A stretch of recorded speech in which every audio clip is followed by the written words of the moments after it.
Somebody gave me a hammer. All righty. Calling the meeting to order. Budget Committee.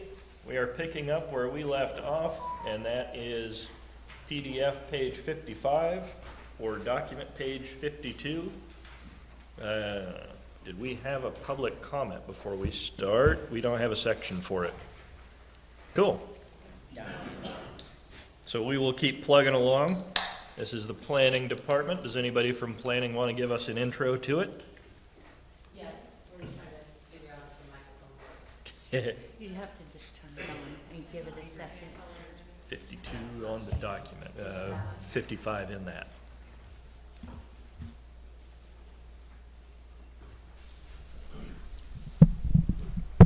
Yeah. Thank you. Yeah, so planning is under community development. We have 2 planners currently. We use, when needed, consultants from the outside to help if we have larger projects. But the planners themselves are responsible for helping the city implement Oregon statewide planning goals. And so they deal with the land development code, zoning ordinances, the comprehensive plan, making sure that all of that development is in line with those things. They're also reviewing other city permits and licenses for compliance with the development code. Let's see. If there's anything else you want to know specific about the division, but we can jump into page 54 of the document. I'll just highlight a few things. You'll see at the top the salaries are going down. That is a matter of reallocating those expenditures. You'll also note training 5202005. That is increasing to 15,000, and that's a matter of our planner 2 is currently pursuing her bachelor's degree, and so the city has the benefit of reimbursing for related education. She's getting her degree in urban planning, and so we're assuming that plus other training that is needed for our planners to stay up to date. Contractual 5202108 has decreased substantially. Last year we had planned for money to go into a code audit of the land development code. Also considering we were looking at the Coos Bay Estuary Management Plan and not knowing what costs those would take. We also were assuming potential costs for a wayfinding signage plan and the urban growth boundary project that the city is looking at. Some of those things happened, some of them did not. We didn't end up spending all of that money. This year, though, the city is committed to $45,000 for a city-county shared urban growth boundary project that's being partially funded by the Department of Land Conservation and Development.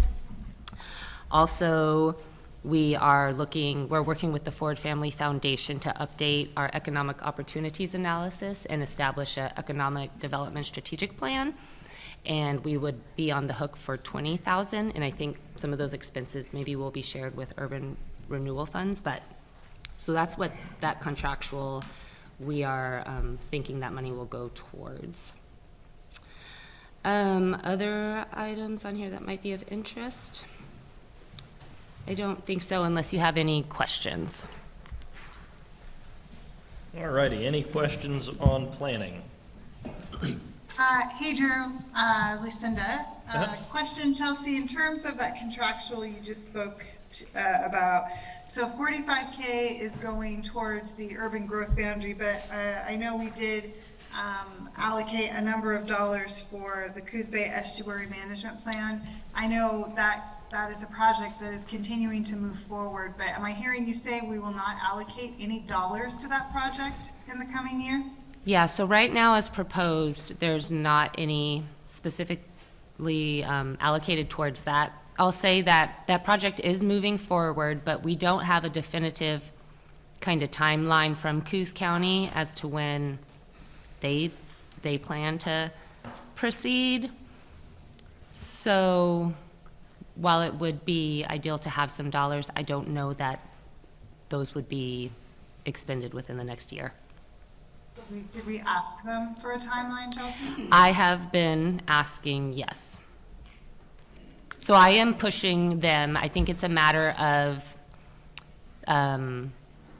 attempting to gather more interest in people filling the spots on the various committees that are needed to help facilitate that, moving that project forward. I don't think we've got enough interest to establish those timeline. committees, yeah. Do you suppose from a time and resources aspect too, they may be waiting to see on the levy? That might be a part of it, yes. And funding, we do have that, there was that application that was submitted. I don't know that we haven't heard back whether or not that was something that was going to move forward for the funding bit. I guess I just have concerns about that, given the fact that we've been working on this project, or that group has been working on this project for over 12 years. And I know we as a council wanted to continue to move that ball forward. I would hate for us to it to stop because we didn't allocate any dollars towards that project. So just something for consideration.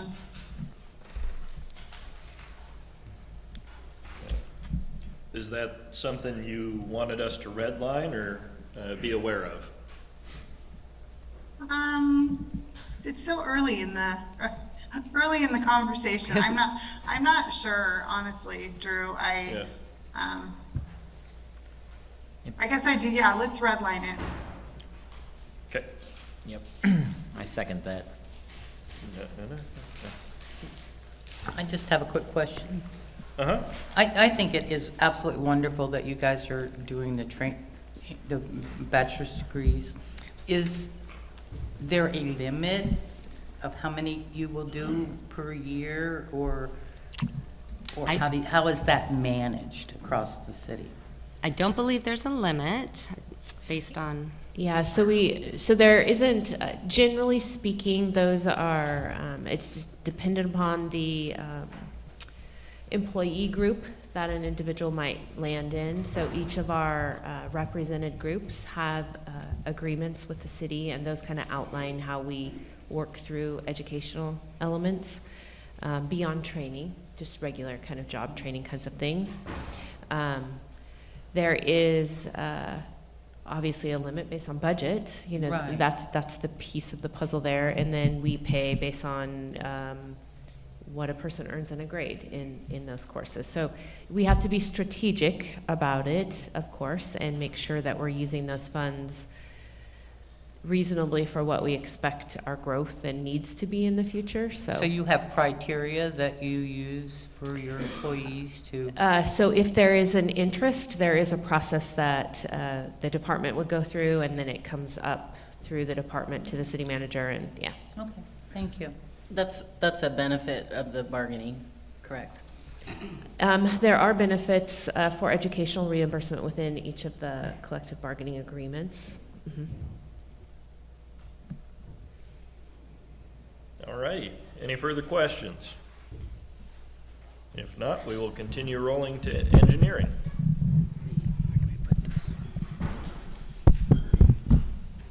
And that's to account for, thank you, our engineering standards municipal code audit. Last time we looked at that was 2016. Any questions? I see salaries went up, and I'm assuming that's just reallocation. Reallocation. Once again. Yep. I see, excuse me, I see training went up. Are you guys anticipating some trainings coming? So I am a certified floodplain manager and a professional engineer. We also have another certified floodplain manager. We have to be trained for erosion and sediment control inspections. All of that takes training as well as continuing education.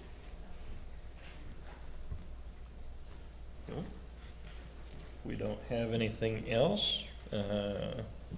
Engineering 305 continued doesn't have much on it. That's just the software and subscriptions. Correct. So we move on to parks. Okay. So Parks is housed in our operations division, and that's another one of the divisions of the three within Public Works. We have one dedicated full-time employee for Parks. The rest of the staff does help out when necessary.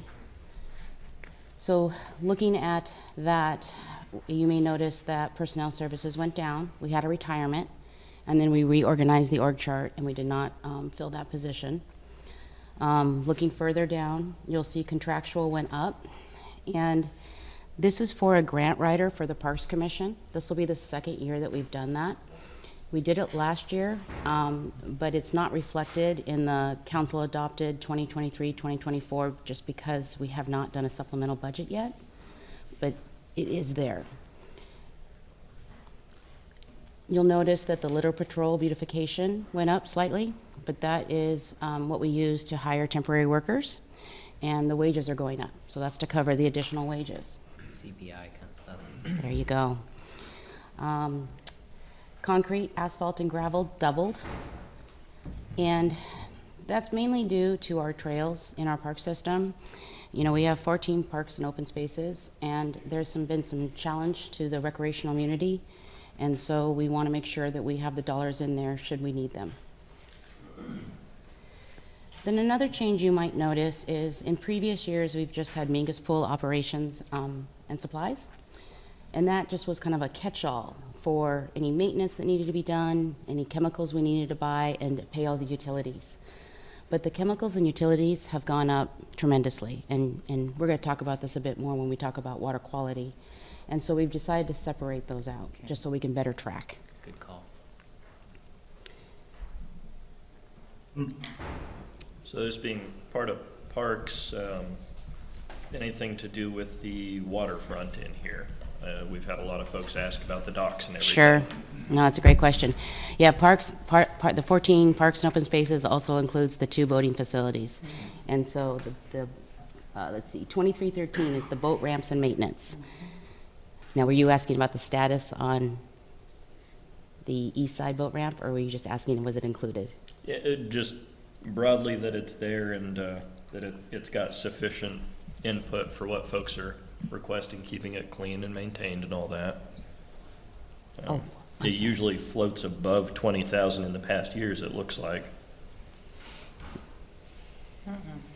So, I apologize, did you say boardwalk or boat ramp? Boat ramp. Boardwalk. I think I meant boardwalk. I probably said boat ramp. You did say boat ramp.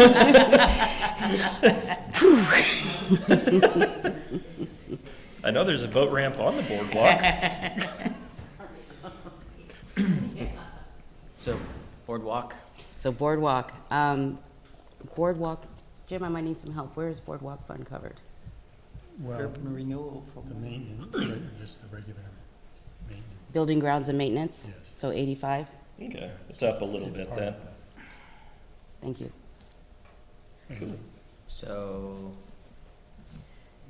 that's just the maintenance portion, but I would imagine that these, or at least I would hope that the contractual, budget of 50 grand for the grant writer could help to address some of the issues that we're having at the boardwalk, if that's a focus of the council, or the Parks Department, I guess. And if we're talking larger capital projects, that would be housed in a different fund.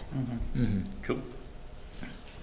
But I think there was a concern, or at least on my part, around the maintenance. I mean, there's some real need there for attention. So it looks like that budget's going up a little bit too, though, so we got movement. How much did the grants writer bring in last year? We are still in the infancy of this, but I do have some information on that. So far, we've gone for 11 grants. We have received $40,000, but we have several pending grants and additional information requests. Our total ask so far has been $657,465, and we're still in the running, so. Hopefully, Okay, it works out. and we paid 50,000, so right now we've got 40,000 for a $50,000 position. That's correct. So But there's still a lot But- pending, so. But This is I the we first have, year, I this is know, the grants first were- year, yes. So in grant writing, I mean, you could have a 3-6 month delay in finding out if you got it, and if we're only in the first year. And we, on several grants, we're in like the second and the third step of them reviewing our grant applications and getting to the next step. So, you know, I don't want to count my money before it's in the Right. bank, but we're very, very positive. No, I love that you have a grant Okay. writer. I think that's great. It's been a learning experience, but it's a slow process. And I want to, we actually have received 45,000. We received a Mogan grant and then a Coquell Community Fund grant. I have one more quick question. Where is Windy, is it Windy something Park? Lindy Lane? Windy Lane or, no? Lin- Lin- Windy Hill, Windy Hill? Windy Hill, yeah. East side, right? Where is that? East side? yes. Yeah, it's in East Side. Okay, where? On top of the hill. What street? Oh, up on, Into D? Radar? At the top of the hill where the tennis courts are? okay. Okay, It's one I didn't know about. thank you. Great. Cool. Any other questions? Thank you. Yeah. Page 62 looks like it was either reallocated or we're just not buying vehicles this year.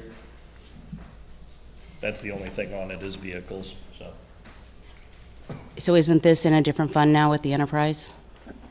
I think that's the goal. I'm not sure if Okay. we've entirely done that, but that's why that, you mean, if you Yeah. could buy a vehicle for $4,500, that's amazing. Yeah. So that's an enterprise lease. It's not the yeah. first time it's blank, so I'm not worried about it. Yeah. And then we got code enforcement. Okay, so code enforcement is also within community development, within the building division, and they are tasked with helping us enforce our municipal code.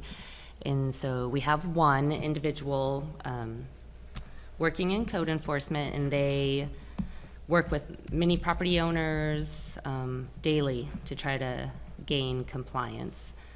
You will see salaries are increasing, generally just the cost of is going up. Otherwise, most of these costs have gone down, attempting to be considerate of the city's overall budget. Let's see, contractual is down from 40 to 25,000. And the nuisance abatement is down from 20 to 10,000. And I guess what I'll say is that our code enforcement officer has relayed that it cost about $10,000 to pursue like one code enforcement case from start to end.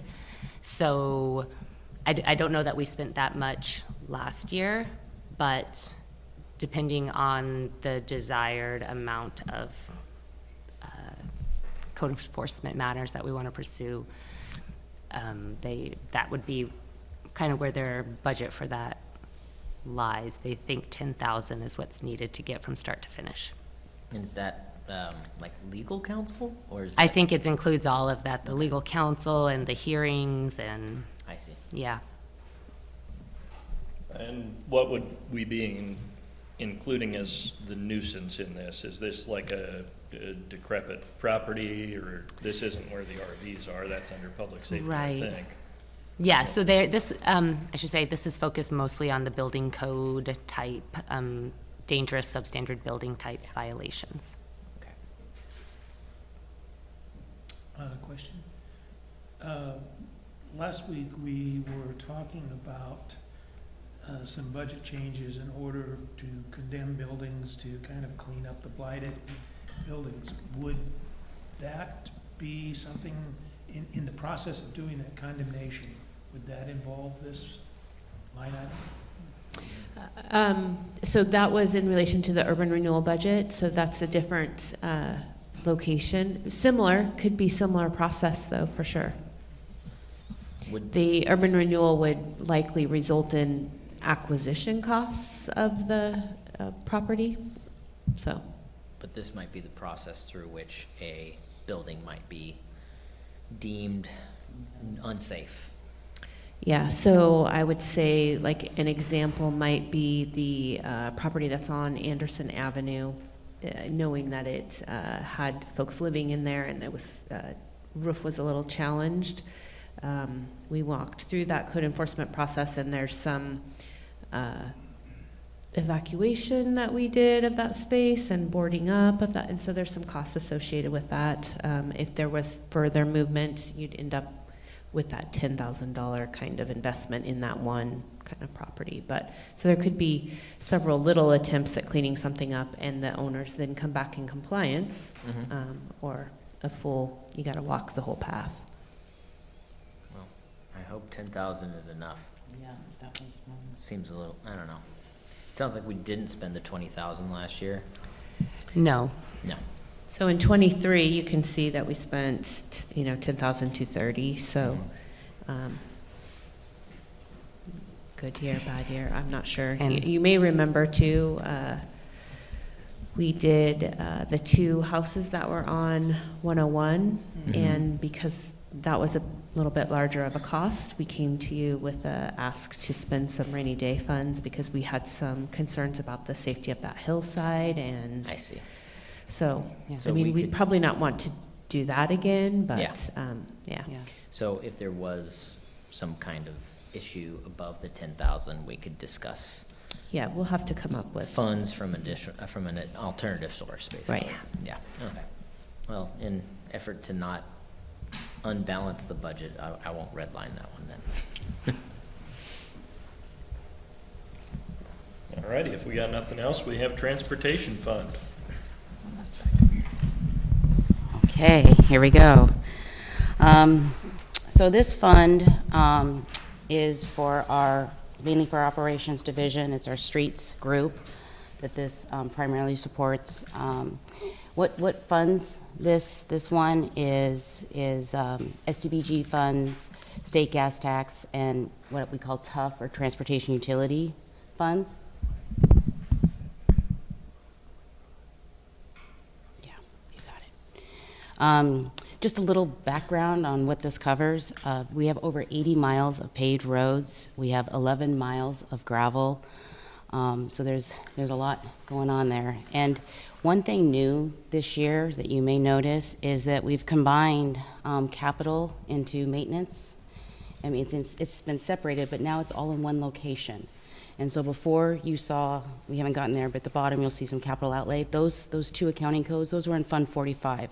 So we've moved them over to this transportation fund, but kept them separate from operations and maintenance. So going into the budget, you'll see personnel services went up. 2 full-time employees were added to the staff. Going down to materials and services, the training budget went up significantly. The big one for that was the commercial driver's license requirements have changed in the state of Oregon, and it costs $6,500 to get a employee trained for a CDL. Gotcha. So, yeah. And then, let's see, you'll go down the concrete, asphalt, gravel. Bear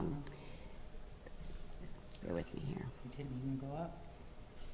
That stayed the same, but I guess we just always like to give props. To date, we have repaired 240 potholes.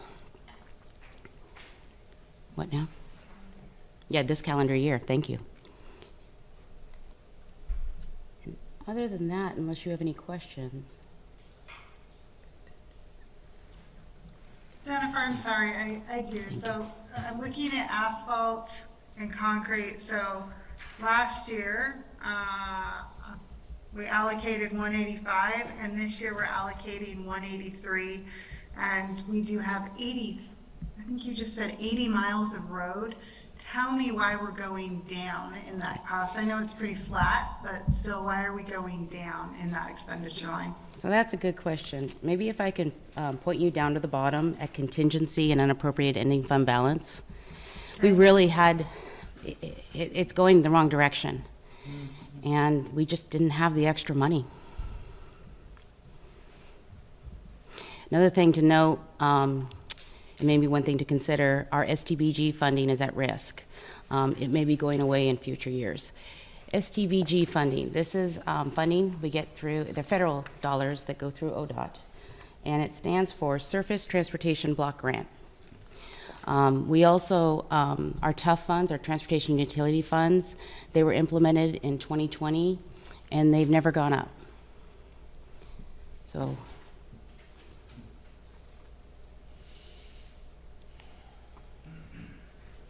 So in other words, what you're saying is we didn't increase that expenditure because that line item because we do not have any funds to increase it. We're concerned that in coming years, the STBG funds are potentially compromised and we have not increased the transportation utility fee funds. Is that correct? as usual, you stated it better than myself.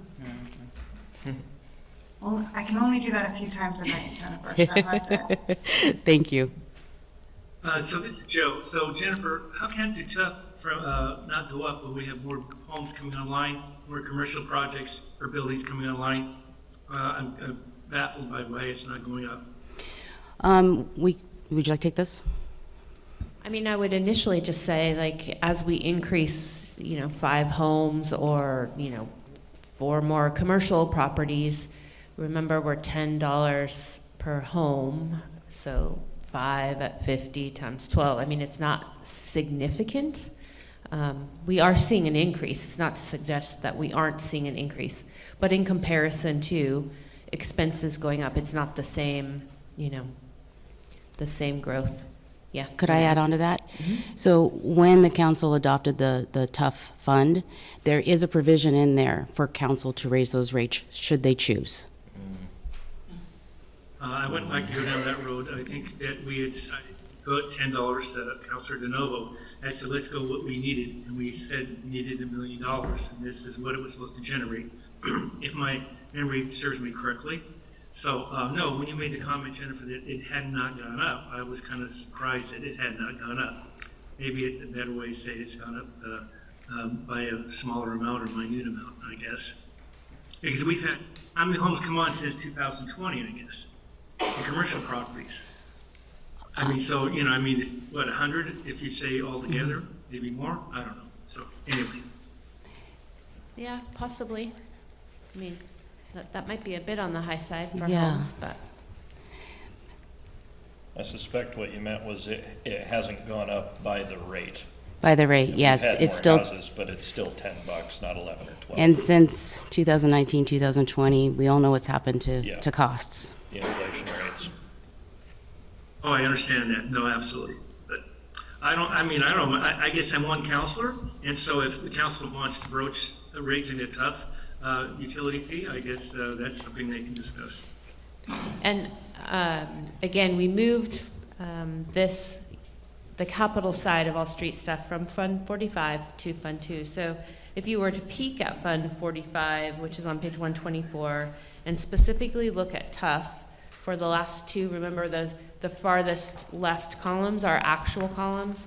There is a $12,000 increase between fiscal 22 and fiscal 23. So there is a inherent increase because of building new coming on. It's just not in the same ratio as what we see with expenses. Yeah, that makes sense. Well, I know that this is probably not the place for this, but I don't think, I think back when we instituted that tough fee, we thought that was high, and we didn't know what was gonna happen to the cost of doing things. But if it's costing more for us to buy the things that we need to do, imagine what it's doing to the household. Exactly. And I don't know that this, we're gonna have to start prioritizing because we're asking for a lot from the citizens. Yeah, I think that's a conversation for a later date. Yep, it's well put, though. Yeah. Good call. But yeah, I don't think it's feasible at the moment, but yeah. Thankfully, we went with the 10, not the 5.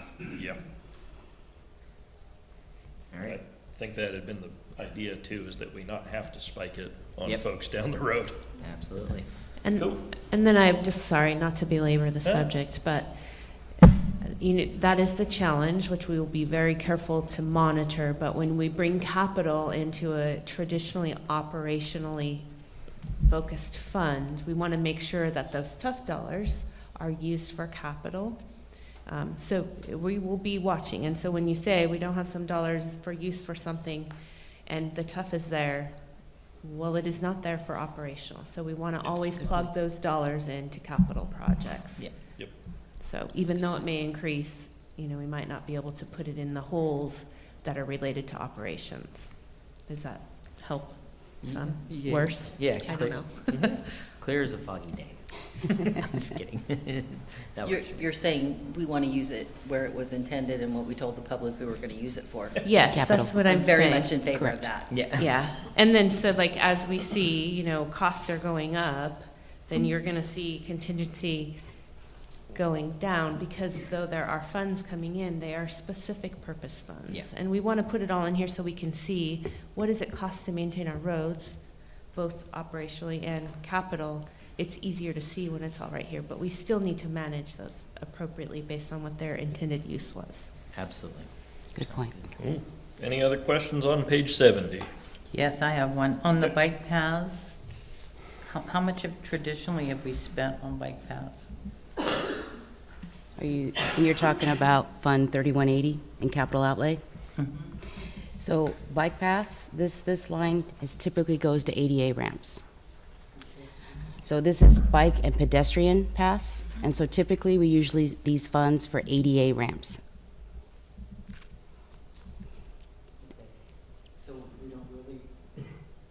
So we're not So in really other words, allocating Jennifer- anything for bike paths?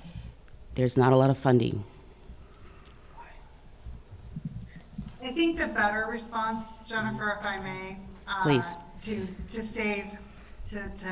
save you, is that the council decided bikes paths are important to us, and the commitment that we made is that it's so expensive to construct these in addition to the roads. So as each road project came on board, we would do our due diligence to make sure that bike paths were included when they could be. So Jennifer's right, we don't have the funds to do it, but there was some, strategic thinking long-term of, okay, well, how can we accomplish this? And that was the route that we took. Yeah, I would concur. From what I understand, being on the Parks Commission, any new construction street project would be run through the Parks Department. Correct. For an audit on the bike accessibility and like transportation plan. Okay. In addition, or with bikes in mind specifically. And if you look at the line just above it, the 3160 construction streets, we have nearly $3 million. And the way I look at that from a Parks Commissioner's standpoint is, well, we get to have input on that budget in terms of how to implement bikes and bike transportation, however that looks. So it's not necessarily a dedicated line, but it's part of a larger concept. And that does seem like one that might appeal to some granting agent. Yes, agree. Absolutely. And the grant writer for the Parks Commission has already been tasked on some of our bike focus, so. And then I don't.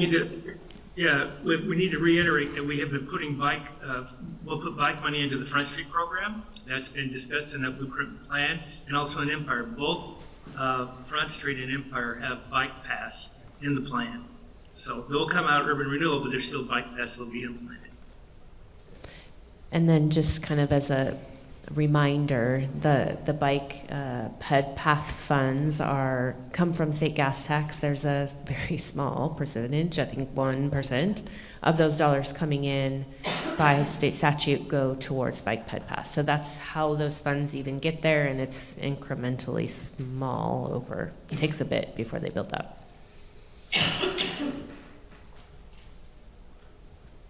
All righty. Anything further? And that actually hopped us over to page 72. So did anybody have anything between here and there? If not, we can move into water quality, everybody's favorite. Okay, here we go. Water quality is, again, one of the 3 divisions in Public Works.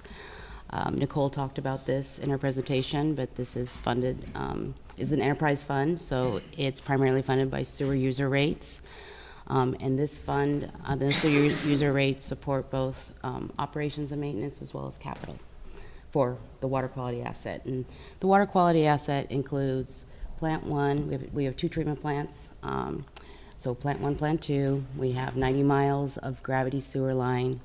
We've got 50 miles of storm sewer.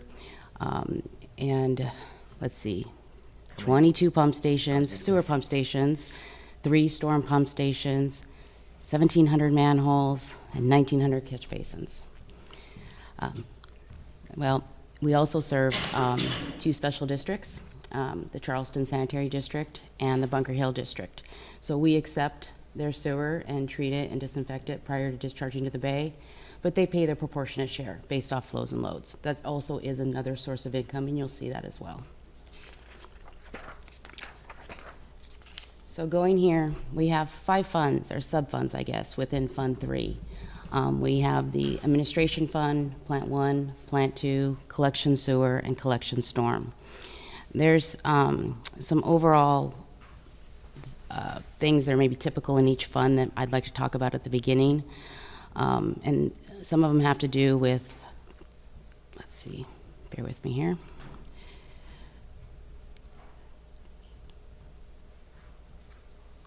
Okay, so petroleum costs are increasing, so you're going to see that across the board. We had to rebudget, and so you're going to see that in there. Biosolids was a new accounting code for Plant 1 and Plant 2, and we did that. Biosolids is a byproduct of wastewater treatment, and there's a lot that goes into there, but before we just put that into petroleum and lab and equipment and supplies. So now we've broken that out to better track it.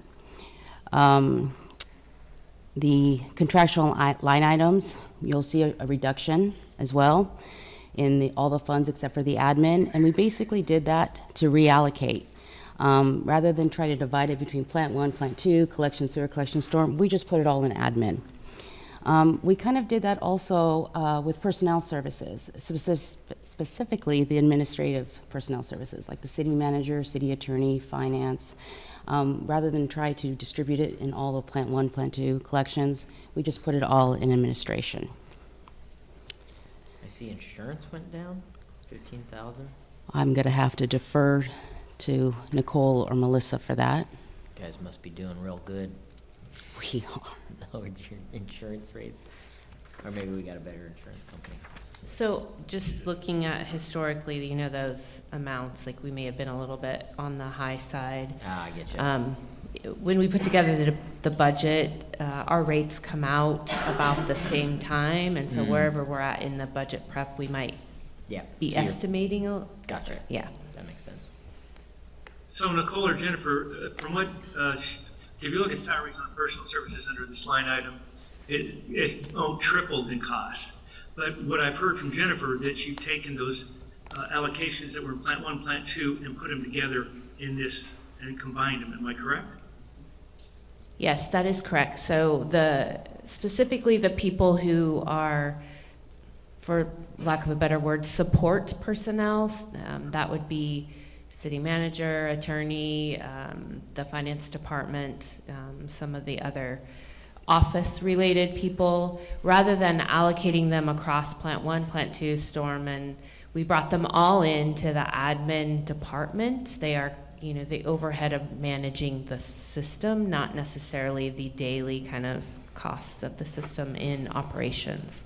Sure, I understand that, but the way this looks like there was a huge increase in administration costs when there really wasn't, because we combined them together. Yes.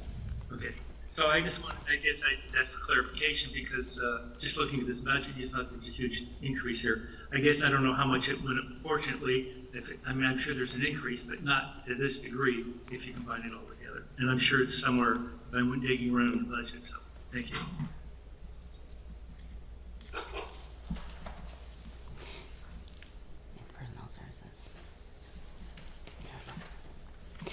So, oh, did you want to go through the individual budgets, sub-budgets, or is, Yeah, I think we can just roll through them fairly quickly. but Okay. We should probably see every page as we go.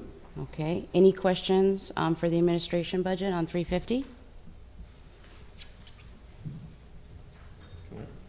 77, 78 pages, Okay, so, 79, plant one starts, and I figure I'll ask ahead for plant one, that's undergoing a redo process. So I was wondering if that's factoring in anywhere as we go through here. so Fund 3 is just an operations fund. So Okay. that will be in Fund 29, which Okay. is capital, and we're getting that funded We're through a getting loan. We're getting there, yeah.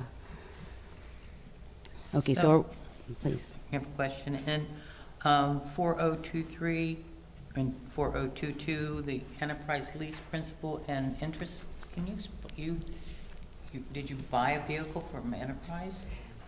Can I, Yes, so no, their lease arrangements with Enterprise, so there's multiple vehicles in there. Uh-huh. Mhm. But why is it principal and interest? Why is it split that way? Because a portion of your payment, you know, in a lease, you have the option to purchase at the end, so there is a principal portion you're paying with each payment along with an interest portion. And for just generally accepted accounting principles and our auditor standards, I mean, we would want to keep those separated out. Okay. They also become a factor of capitalizing, principals capitalized, interest stays an expense in the current year. We can Okay. certainly have some accounting class if we want to draw that out, but yeah. Yeah, okay. I've never leased a car. Nicole, can you explain, I mean, so the budget committee and the public understands, we looked at this enterprise leasing compared to purchasing, and it was a cost savings to the city in the long run. Am I correct? Yes, so we looked at this, I think this is the second year of this. We worked for a few months actually with the enterprise team and then kind of reached out to some of the other jurisdictions that they've worked with. And the modeling, because the retail for used vehicles is pretty high, and especially specific kinds of trucks. So you can purchase a truck, have that in use, potentially return that through your lease process in that program, and resell it for more than we potentially even bought it at the beginning. And if done correctly and scheduled out, it will fund itself year to year with those trade-ins. So we're still working through to see that actually have that experience because it's early on. It does, we had aged vehicles, so we certainly have some new vehicles which are saving us on repairs and gas and, you know, all of those other things. But yeah, we are still kind of working the program to see that it does what it's penciled to. Thank you. Cool. In the course of going through these, I've lost track of what page we're on. so Document 79, I believe. is that Plant 1? Okay. Yep, plant one is going, So Plant 1, I'm sorry? oh, nothing, yeah, that's where we're So at. Plant 1, something that I'd like to point out is, council, you implemented the fog ordinance in 2022, but with that, you also implemented a pre-treatment reimbursement program. It went so, it took a while, it always takes a while to get the people educated, and it was for food service establishments to install grease interceptors. And so it went so well the first year, we asked to roll over to the second year. And it's gone incredibly well. We're almost there. And so that's why you see a significant decrease, and you'll see this in contractual in Plant 1 and Plant 2, because we're phasing, and collections, because we're phasing that program out, because everybody has grease interceptors now. Really? So it reduces the maintenance, it reduces treatment costs, and it's great. That's a good investment right there. So wanted to point that out. Also, let's see, boiler fuel went up. And so this will be FYE 2025 will be our 4th year of actually managing operations in-house. We took over July 6th, 2021, where we went away from being a contract-operated system. And since then, we've had pretty dry winters, except for last year. And we learned that when it rains, we spend more in utilities and chemicals. And part of that has to do with that. So that's why you see the is it boiler fuel? Yeah, go up significantly. 15,000. And so what we've learned is for future years, we're gonna have to design for those wet winters. If we don't have wet winters, then we'll roll those costs over to the next year. Gotcha. These are the things we'll learn as we keep on going. There's one more thing that you might notice, and that's the capital outlay. So that is on the next page of Plant 1. And it's 3102, construction CIP doubled. Every 5 years, we have to clean the digesters, and they were cleaned right before we took over operations, so it's time. Gotcha.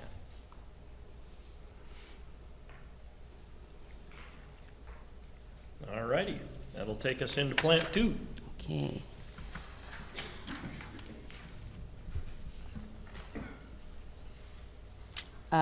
You might notice utilities went up significantly, but that's based off what we just talked about, the wet winter forecasting. And then everything else, I believe, status quo unless you folks have questions. Contractual went down significantly. That's due to the same thing. The FOG program is being phased out, and you'll also see that in collections. One more Nicole, time. if we don't have that in a Coos Bay update, we should make sure to get that story and all the savings in a Coos Bay Friday update. Duly noted. So we do have Friday updates at least quarterly, but we could About this- certainly talk about the program as a whole, because I think that's a great idea. Yeah, yeah. Thank you. You had asked a question, I didn't hear it. Just that the petroleum products went up, or went down by 9,000? That was, and we consolidated in administration, right? Yeah. So that goes back to consolidating those costs all the way in Fund 350, which makes more sense rather than trying to figure out how much gas we're going to spend across the board. Gotcha.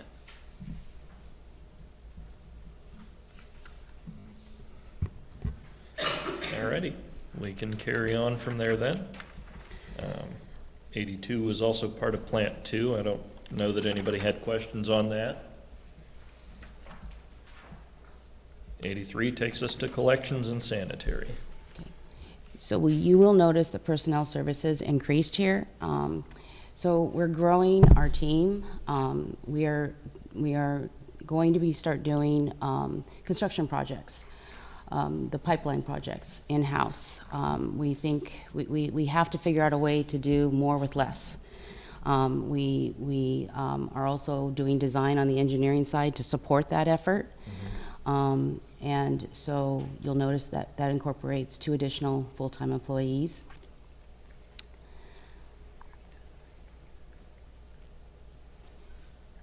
And I'm sorry, what will they be doing?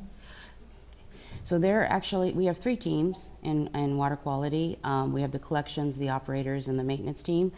So these 2 FTEs will be part of the collections team. So they take care of the collection system. So that team will start doing small construction projects, in addition to televising, cleaning the lines, responding to collections, emergencies, and sanitary sewer overflows. Jennifer, forgive my ignorance, and who does that now? We don't do that now. We'd like to start doing that, again, doing more with less.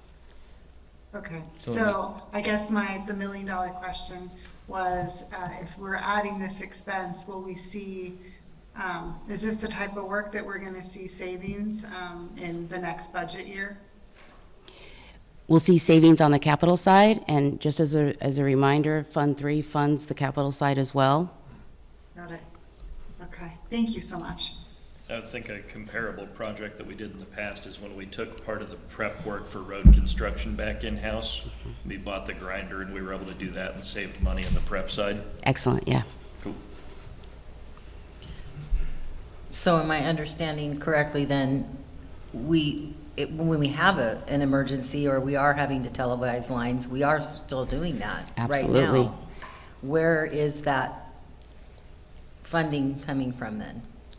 That we're, in this budget year, we've been doing that?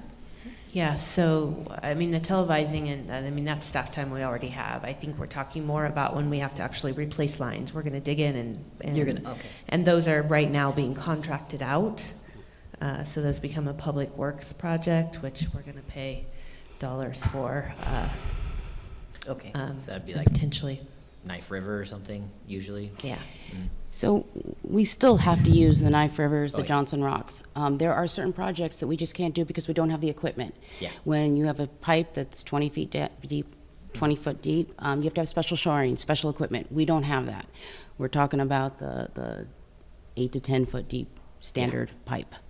That makes sense. Yeah, we're not competitive Yeah. for those large projects. Yeah, it's the smaller ones that you can plan Yeah. in-house and preventative maintenance kind of stuff. Yeah, so all the plates, unfortunately, you guys see on the road, those are the small repairs that we can do and we get those plates off the road with this new team. Yeah, that's good. And Well, so that this, makes me very happy. okay, I this think I run month, over 3 of them on my way to work. so we were able to hire those 2 additional people, and so they're starting their training, and this month we removed 5 plates. Nice. Boom. That's a key performance indicator right That- there. How many That plates would did we also make a remove? great story, Yeah, it's a because good I number. think that people see those going down and It's actually coming this Friday. excellent. Yes, coming to you soon. Spoiler Reading alert. our minds. You all ready? We can move on to, oh wait, no, we're still in collections, Oh. but page 85 if we want to. So something you may see, which we just talked about, in capital outlay, you're gonna see more in, let's see, where is it? System repairs, I'm having a hard time finding it. Sorry, it's underneath materials and services. It's 2,400. You'll see that that increased, and that's to account for the construction materials.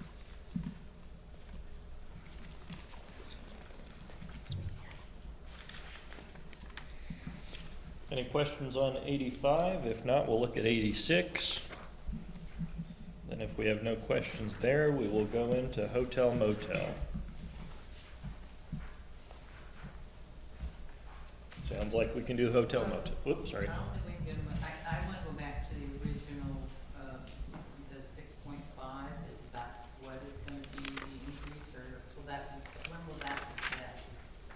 What are you looking at? The increase in So the user rate. user rate. Oh, So this budget was prepared with 6.5%. And you can see, if we were to look at some of these numbers, we're really tight. Right. And we're also not setting ourselves up for what the following year and the following year looks like. Understanding that's a cost to the community, that's really difficult. It is a recommendation that we look above that, potentially to 7. And even 7.5. The reason we would recommend that higher step is to make sure that we have enough funds in our unplanned projects. For example, the 101 that happened there by Morgan Vet, if we did not have funds, we would be in a bind. We had another one this year, obviously a little bit smaller, just here on commercial. So making sure we have, we've been budgeting, $1 million in those unplanned kind of emergency, I hate to say emergency, but, so we want to make sure that we have dollars for that, so that we don't end up in a bind, but. and if I remember right, part of why we did that as well is previously going the way back, there would be periods of time where the increase would be 50% in 1 year. I'm not sure it went quite that high, but there were definitely double digits, up to 20%. I think we had some, because there was no increases on a regular basis. Yeah. The other issue is you know, as we have some loans that are for bigger projects that are getting finished, and as we schedule those out, they will be a, you know, significant debt service. So we're trying to maintain a flat amount as much as possible, and it is a big increase. We're not suggesting it's not, but to make sure that we are covering today and also having a little bit set aside for tomorrow. I guess my question is, what's the role of the budget committee and the council here tonight with that rate increase? Do you have a role in that at all, or is that? Yes, you're going to make a recommendation through this budget. I mean, should you see that there's a reason to look at that higher amount, what we would recommend is making that change and putting the rest of that into either the unappropriated amount, so that will carry into the next year, or, you know, splitting that between contingency and unappropriated. Also, putting it right into capital, the transfer over to Fund 29, so it's available for those projects. But So right now, the budget is 6.5 for a user rate increase, unless the board does something else tonight. Is that my understanding? Correct. Okay. So question then, back before that last question, or, yeah, by televising the lines and taking a look at those things, are we getting a better barometer of what might come into that emergency situation? Because again, I mean, the recommendation from our consultant was 6.5%, and now I'm hearing 7%. And again, it's tight out there. yeah, no, So is the prevention that we're doing by looking at those lines, does that help? So that we are better prepared to have enough in that contingency for those emergencies? So one of the things that we've done since we've taken over is we have trained all of our people to be NASCO certified. And this is across the United States, this is a standardization of analyzing pipes and the conditions. And we have software that supports NASCO. So every time we televise a line, we're going to identify it as good, fair, poor. I'm going to use very general terms. They have much more complex terms than that. And then it gets into our database, and then it prioritizes based on the severeness of the deficiency. And we can target it in grids. When I say grids, it's tributary to those 22 pump stations. And so that's how we do our planning. Did I answer your question? and then, I mean, I guess to give you the first part of your question, like, you know, we talked several months ago, our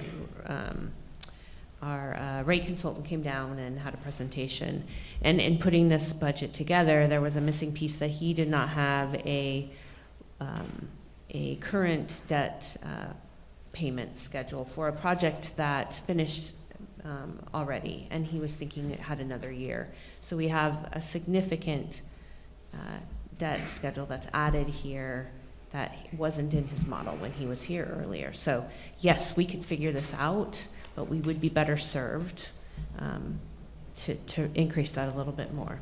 And it is tough. I absolutely agree. I kind of feel like I need to see the numbers, what 6.5 versus 7 is going to do. As far as per user? Well, on the budget, I mean, what are we talking, and then translate that back to what it means to the user. Mm-hmm. It's about 500,000 for the annual. If I understand correctly, Nicole, I mean, we could keep it at 6.5%, but we're taking a gamble on being able to maintain our lines and treatment facilities and pump stations and everything we've been doing comparable in the past. Is that what I'm understanding? Yes. I guess my concern is, and I expressed this last time, we have had water rate increases. We've had Pacific Power rate increases of 13%. I mean, I wish that every household had a contingency plan so that they could buy new tires, or they could pay for a vet bill or whatever too. But I mean, I just feel like this is an awful lot of money to ask in a year that everybody else is asking for a lot of money. It's very true. The unfortunate thing is being able to flush a toilet and it go away is a really, really important thing. So that's you know, it's a. It is. To Councillor Kilmer's point, is there an option, Nicole, if we stuck with the 6.5% today, is there an option to get that consultant back? I don't know if we need them, or if you can present the numbers to us as Stephanie had requested, to see what that looks like. I mean, Drew, I knew you were doing like, it's roughly 500K, but I also think not just for us, but for the citizens at large, to be able to see that, and then to be able to better understand, if we have to go to 7%, why we did go to 7%, because we did have that presentation that said 6.5, and so I get Stephanie's point. Yeah, we can absolutely. So what happens here is a recommendation, and as long as we acknowledge that's what's happening here, that there is always a possibility that everything you push forward is subject to change. That can be a line item, that can be a rate, that can happen at the council level when they're presented with the recommended budget. So, and in between now and then, we can certainly have our consultant come back. We can put together those numbers. We can share even what a change would be in a user rate, so you can see what that looks like for that user in their bill at a standard, household usage. We can certainly do all those things.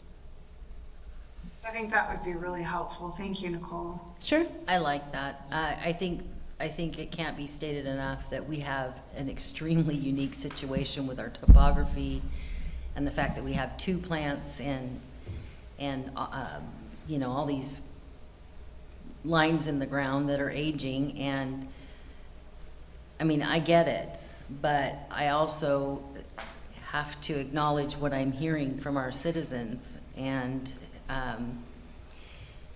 they're feeling that they're being asked a lot for more.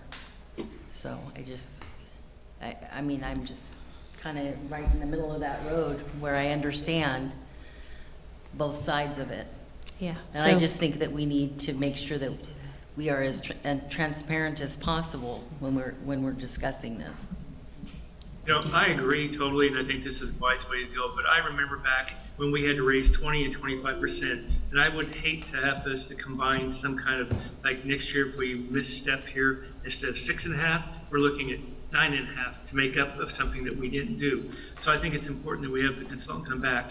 The other thing is that we're mandated to have a facility that's going to operate properly. If it doesn't operate properly, then it's out of compliance, and then we have DEQ and EPA, and we have fines, potential fines and consequences. So I just think, I understand, and it's difficult, believe me, and Carmen probably more than anyone, as a commercial industry restaurant is at the highest peak of getting tapped into out of all industries. So I think there might be one industry higher than restaurants. That is pretty high.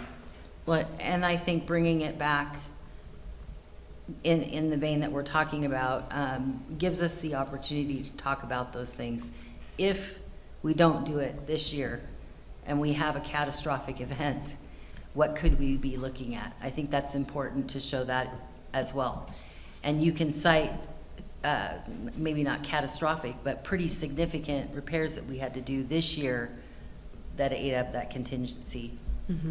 If we had not had it, we would have been in trouble. Well, if the consultant comes back, if I understand what Nicole said, there's a piece that was not picked up by the consultant that the staff did that had to be considered. And so that consideration will go back to the consultant, and he will make a presentation to the council, and then we can go ahead and discuss it at that time. Am I correct, Nicole? Yes, I'll just twist that just a little bit. So not that he missed it, he did not have the current debt schedule. So like his model, I just want to make sure we're giving credit where credit is due. His model is in line. I mean, there isn't a calculation issue there. It's just having the right data inputs. Yep, that makes sense. He is very good. Mm-hmm. Yeah, I think having all the data on his side and on our side, so that we can make an educated decision and be able to explain that decision, which whatever way we go is the smart move. So it sounds like we're in agreement. The consultant will come back, give us some advice, and are we gonna leave this the way it is? Do we wanna redline it? What do we wanna do? I think you need to leave it 6.5%, because otherwise the budget's not gonna be able to be finalized, am I correct? I mean, it does create a complication for sure. Timeline, you'll run tight on time to get through a budget. If we hold another, we got to do another publication, you'll have another meeting, those kinds of things. I think you guys at this stage could make a decision that you're comfortable with, and that recommendation then goes to council. They will then have the opportunity to, have the consultant come and speak to them, and then make a decision which would allow them to adopt the budget at the rate that they. Of course, that's a meeting. It's open. You're welcome to attend and participate. We can certainly hold another meeting, hold another meeting. It will just be a little more challenging in the time frame we have left. But it's so you're saying approve at 6.5%? As it's presented. With recommendation. I mean, we get to deal with this on a constant basis, it seems like. How does the rest of the budget committee feel? I would just say, my inclination would be that we leave it at 6.5% for now and let council deal with it down the road. Yeah, I don't think there's any reason to make a poor decision with no information. It sounds like we don't have the right information, so. I would suggest when this meeting happens and the consultant's there, I would make sure that an invitation sent out to all the budget members so that they can attend if they'd like and interact. Y'all are comfortable with that? Yeah, because unfortunately, we may have to deal with this again next budget year. Sounds like we're at 6.5 then, yep. Rick, Yeah, you have I a really comment? want to commend Brenda for bringing this up in both meetings to get us to this place where we are bringing that consultant back, and we are making sure that we have all the information to make the best decision. So thank you, Brenda. Really appreciate that. Alrighty, that takes us into admin. Or did we already cover admin for We wastewater did. or We water can do it quality? again. Okay, So, that's right, we were at Hotel, hotel, motel? motel, Holiday Inn. All right. Somebody caught it. All right, hotel, motel. All right, so I will take that. I'm sure we'll just remind everyone, this is the fund in which we record our transient lodging taxes. Those are taxes that are collected for overnight stays that are less than 30 days. So when you go to, not you, generally visitors, although maybe you do stay in some local hotels, but when someone's staying in our local lodging facilities, they pay a lodging tax to do so. So we collect those dollars. By state statute, there's limitations on how they can be spent. You may remember that historically we had charged a 7% lodging tax, and a few years ago we increased that to 9.5%. That original 7%, and then legislation happened that changed when we did the new 2.5%, so that the contribution that we would have to put towards, under state statute, either a convention center, a very tourism-related kind of thing, or we can also contribute to an organization who can promote tourism for our area. So we actually, without a convention center, elect to spend those dollars towards the contribution to the Coos Bay, North Bend, Charleston Visitor and Convention Bureau. That organization is a partnership of the two cities, Coos Bay and North Bend, and the Coquel Indian tribe, though not required to, have elected to participate in that as well. And then you might remember we passed recently, I think a couple years ago, the transient lodging tax for a portion of the Charleston area. So the county is also now a part of that intergovernmental agency, the BCB. So this is our dollars received meeting the requirements to either fund a convention center or the tourism organization. And then the balance of what we receive in that fund that we're not spending to support the VCB's efforts, we can then use for our needs to keep our community ready for tourism. And so that happens to be a lot of the beautification work that we do. There's staff associated with doing some of that work, utilities for the boardwalk, just things that are related to tourism type activities. So if there, let's look here, any questions? Again, changes in personnel are related to allocations across the fund. That's across funds, and we just do that every year, just kind of look at that as far as what projects are in the books, what kinds of things. This year, if you haven't heard, it's the city's birthday. Yeah, so we'll be having some more events and activities that we kind of help stand up. And in that regard, there's a little bit more in personnel. I see a jump in community events that must be in relationship to the city's birthday. Yeah. Yep. And what about the art museum jump? So there is actually, that would be our support of not just their management of that facility, but I believe there's some projects that we're hoping to kind of touch there. I can see what it says. So there's some structural issues, some exterior windows, so we're trying to get some dollars in there to get some of that work done. Obviously, the art museum has some valuable artwork there. We want to make sure we're protecting that. So Okay. we do pay also for the art museum. We pay for, you know, a management group to manage that, but also the utilities there. So that's kind of all lumped into one.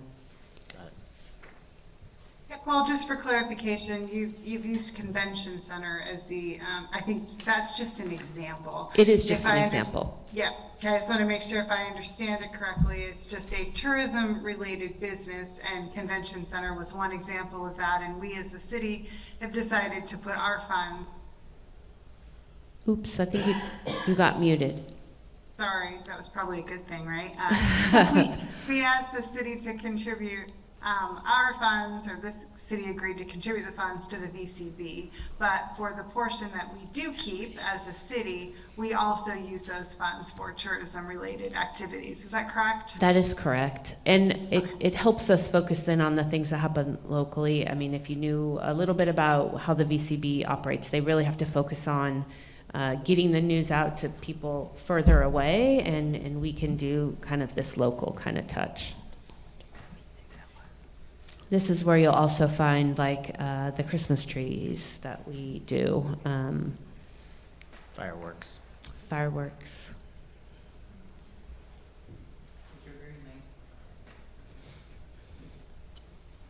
All righty.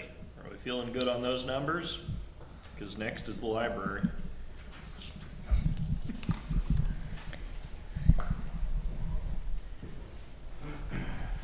I feel like the one kid doing her own thing here. Public Works people. All right. Well, good evening. I'm here to present the library's budget. Our funding mainly comes from the library taxing district, which is countywide, and it's used for operational purposes. And just as a note, this budget has also been reviewed by the library board prior to this, so it's had many eyes on it. And I'm sorry, I put my notes on my phone, so now I have to magnify them.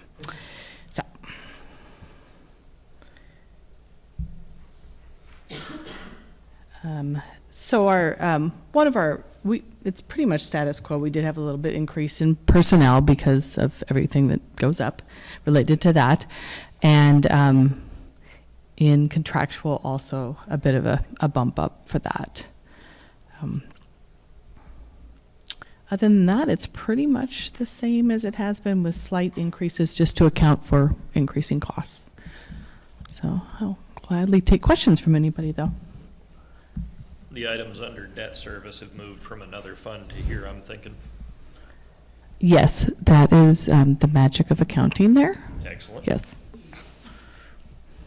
And that has to do with we have 2 vehicles, same with the other departments. We lease them and do all that. And same with the subscriptions. And the 300,000 for restricted furniture, I'm assuming that's for the new library? That is for any furniture, but in hopes of the new library, yes. But if we, if our chairs break tomorrow, we will have money there for them. We also have the restricted fund in there that is just for large print and audio that's the principle of it that's been there. I've been here 12 years, and I think it's been around at least almost 20 now. And we just use the interest off of that to purchase in that, so. All righty, it's the library, but folks don't have to be quiet. You got questions? I do. Sammy has answers. We If hope. she doesn't, there's an index somewhere. Cool. We can keep rolling. Thank Now you. we're at building code. Thank you, Sammy. Okay, thank you. So, Building Codes Division. Okay, can you- Building Codes Division consists. Oh, did it die? Okay, Yeah. sorry. Consists of our building official and 2 codes inspectors. They are tasked with implementing local and state building code. They do that through review of building permits, making sure our buildings are safe, and helping developers get those up and running. The budget is pretty status quo. I don't think there are real substantial changes in anything. Does anybody have any questions? It is, and I guess you probably know this, but it is a self-sustaining fund. All the revenue is generated from the building permits that we get annually, and so we're kind of projecting or making a best guess at what that revenue is going to be next year. We've had fairly steady building. We know there are some larger residential projects, potential commercial projects out in the wings, hoping that those will come in, but no guarantee of what timeline right now.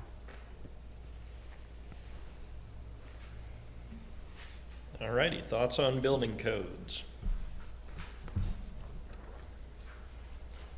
As if we don't, we're at the dispatch center. Thank you. Something I thought would be interesting to note while we're in here, it looks like we do the dispatch for 3 of the cities and all the tribes, and there are only 2 cities that we don't use who have police departments. Of course, Powers and Lakeside don't have police at the moment. That's correct. Councilor Farm, you stole my thunder. You're welcome. I don't really have anything to talk about now. Yeah, right. Excellent. I've solved it. Good evening. Yeah, I'm here to present the the Coos, North Coos Dispatch Center, the 911 fund. And as it was already stated, we do dispatch for quite a few agencies. Coos Bay, both police and fire; North Bend, both police and fire; Coquille, both police and fire. Both of our tribal agencies, we provide dispatch services for them, as well as our community college. And so we are a very extremely busy dispatch center, but we're also a state-recognized 911 center. So we're not just a call center, we actually are receiving 911 calls as well. Our dispatch center, I think was about 96,000 calls for service last year. And as noted in the notes here, about 17,000 911 calls. So extremely busy.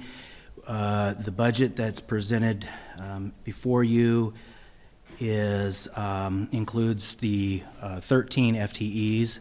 That's what we are budgeted for. And then also in addition to that, we do take a portion of one of our records staff out of that budget because they do a lot of dispatch-related tasks, as well as we have an administrator that oversees the dispatch center. And so that makes the total amount for the FTEs. You can see the flow chart. If you had any questions on that, I'd be happy to answer, but I think what you're probably more interested in is getting down into the meat and potatoes.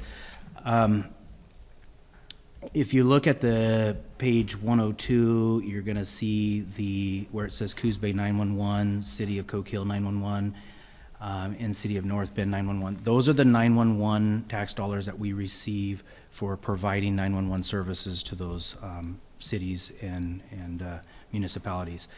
Then the other thing you'll see is the dispatch service contracts. So that is the actual contracts that we have with the agencies and municipalities that I just described. So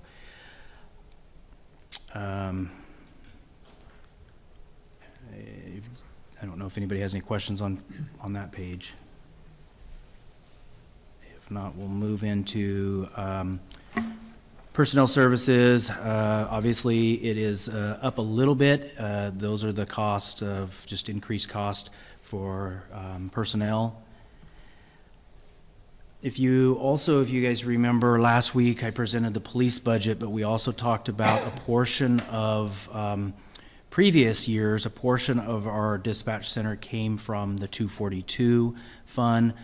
We have moved all of those funds together now and combined it in this 10 fund. I'm really actually excited about how this is working out, because I think it's really going to paint a true and accurate picture of what it costs the city of Coos Bay to run that center. And when we start looking at potential additional agencies or municipalities that might want to look at our services, we'll have a better matrix, and we'll be able to actually provide a better cost of what it takes to run that center. And I think our contracts will be better in line with the costs. And so the other thing that I wanted to point out, if I didn't just lose my spot here. Okay.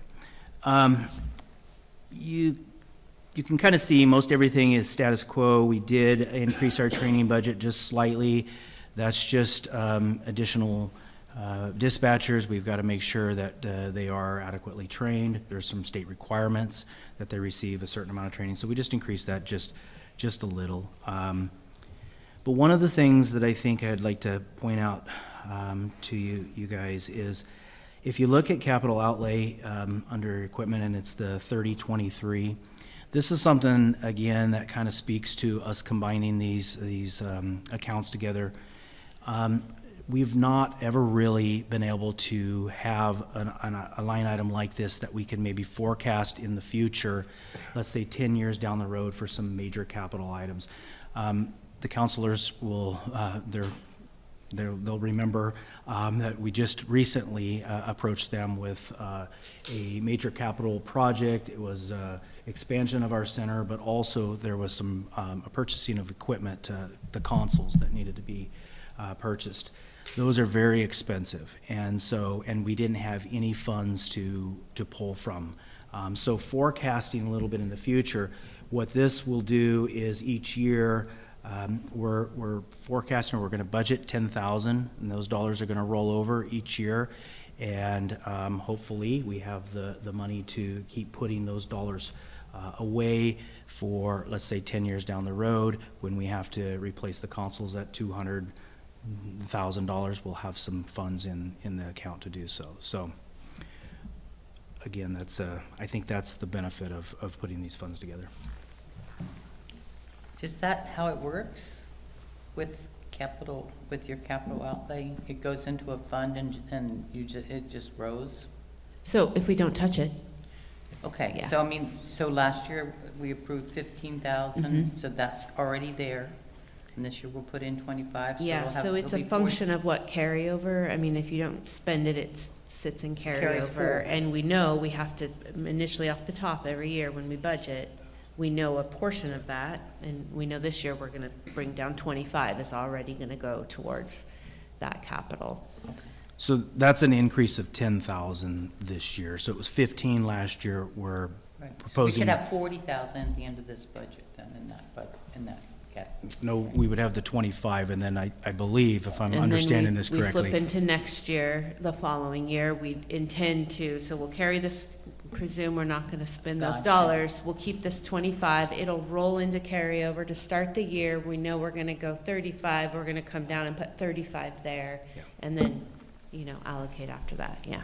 So I think it's important to note then that if it's not spent, there isn't an urgency towards the end of the budget year to go out and buy $1,000 pens or whatever you need in there just to expend the funds. They do Yep. carry over. I think that's important for the public to know. Yep, Yeah, absolutely. and that's across all departments. Like, there is authority here to spend those dollars, but we really are, the department heads are really good about making sure, like, we are spending the money in the ways that are necessary to provide the services. So, yeah, it isn't, the goal isn't who spends all of their dollars by the end of it. There's no gold star, so, Yeah.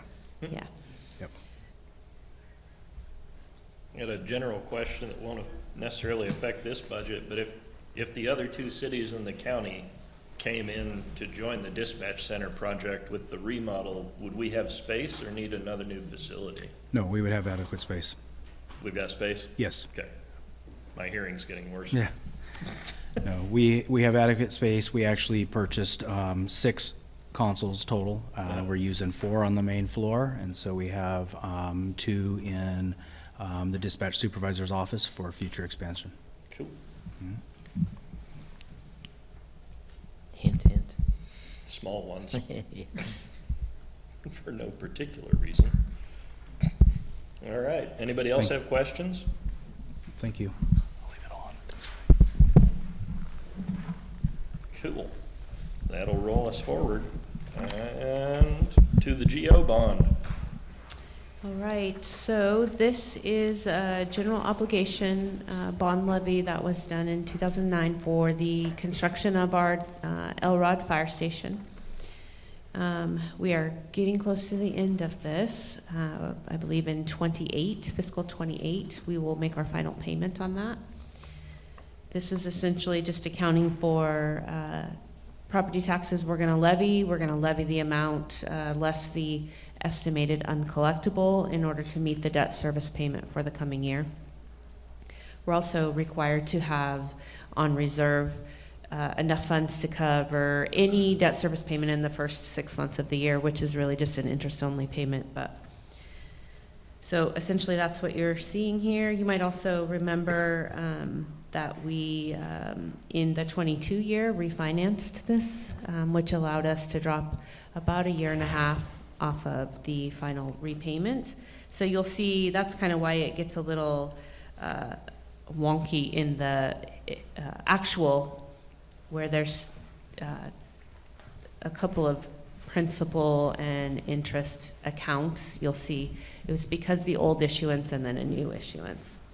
And because we did that on the fly based on the interest rates in that year, we had to do a short-term loan from the rainy day fund to catch those interest rates while they were low and repaid that. So that's just the history on there. There's not a lot here. It's pretty straightforward, really. All right, any questions? Why interest rates are the way they are? All the mysteries of the universe.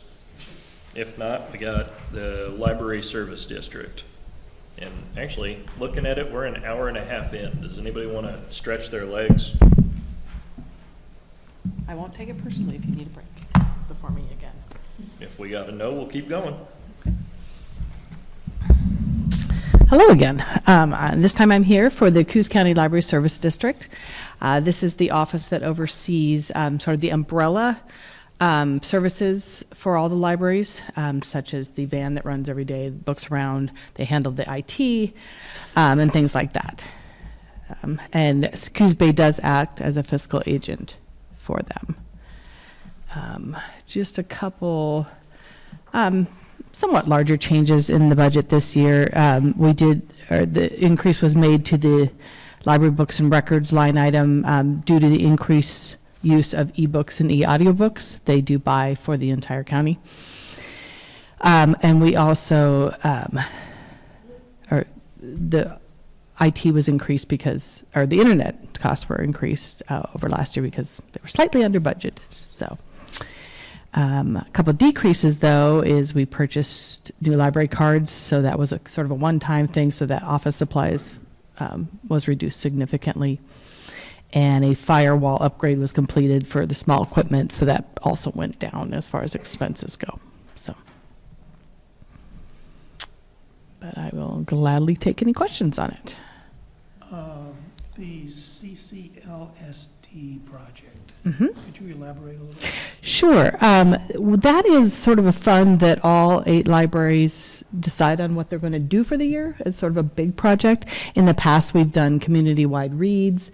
This summer, the money is being used to bring summer reading performers to all of the libraries. A lot of times, ones like Dora and Powers can't afford more than maybe 1 or 2 programs, so this is a way we're bringing a little bit more across the county to make it more equitable.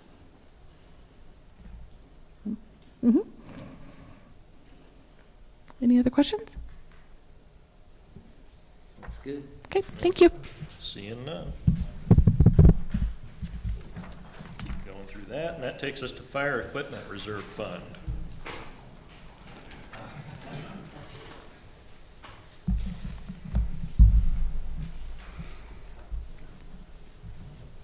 Well, good evening, council and budget committee members. So Fire Equipment Reserve Fund is essentially a savings account that we established about 6 years ago because fire engines and other associated fire equipment is so expensive. We really needed to have a place where we could start saving up so that it lessens the impact to the general fund.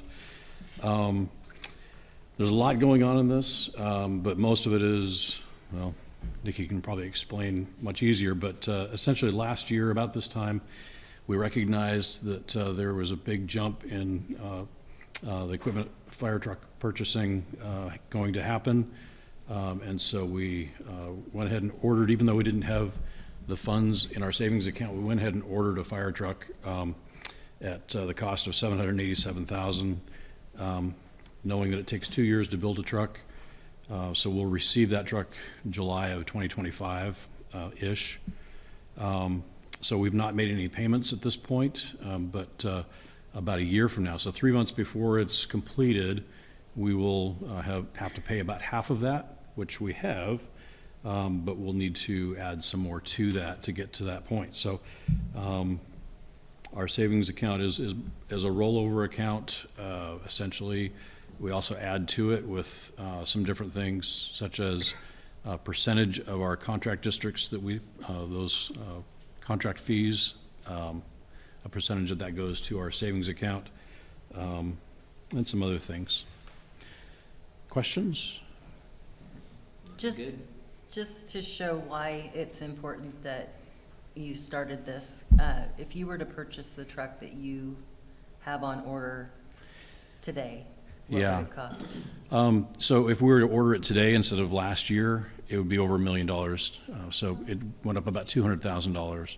Part of that is because they did away with a particular engine type and went to Cummins now has a more eco-friendly model, and so they don't sell the old one anymore. So part of that was just an equipment upgrade, and part of it was just the cost of fire trucks is going up extremely quickly.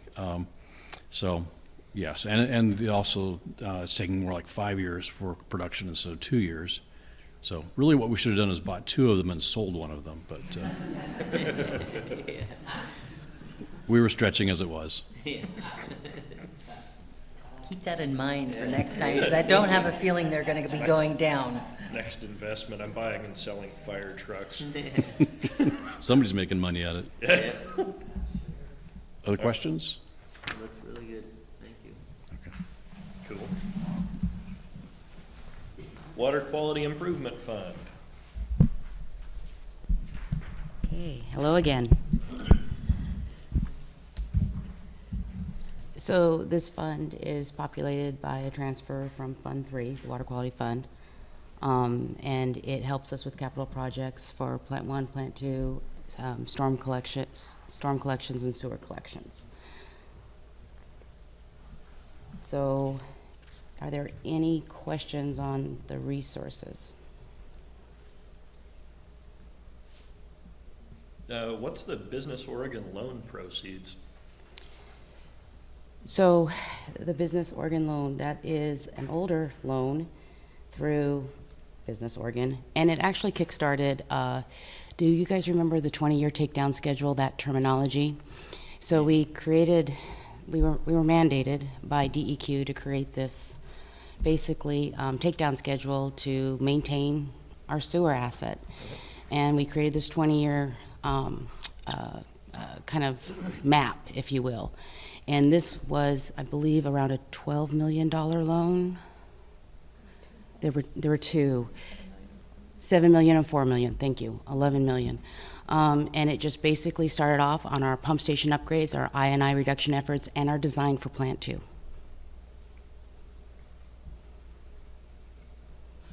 Is this, maybe I'm misunderstanding, so Tide Gates had a loan and a grant component? Oh, I went to the first Business Oregon. Sorry. Yeah. Oh. Yeah. Yeah. I saw proceeds and got excited, so I thought I'd ask. Okay, so that's a Tygate grant that we've spoken about. It's a grant and a loan. It's a $100,000 grant and a $100,000 loan. And it's for the design and upgrade of our downtown Tygates. Got it. Thank you. Gotta stop. That's not too much fun. All righty. That'll take us to, yep, there's a back page there if you wanted to look at it. Otherwise, we're at Jurisdictional Exchange Streets Reserve Fund.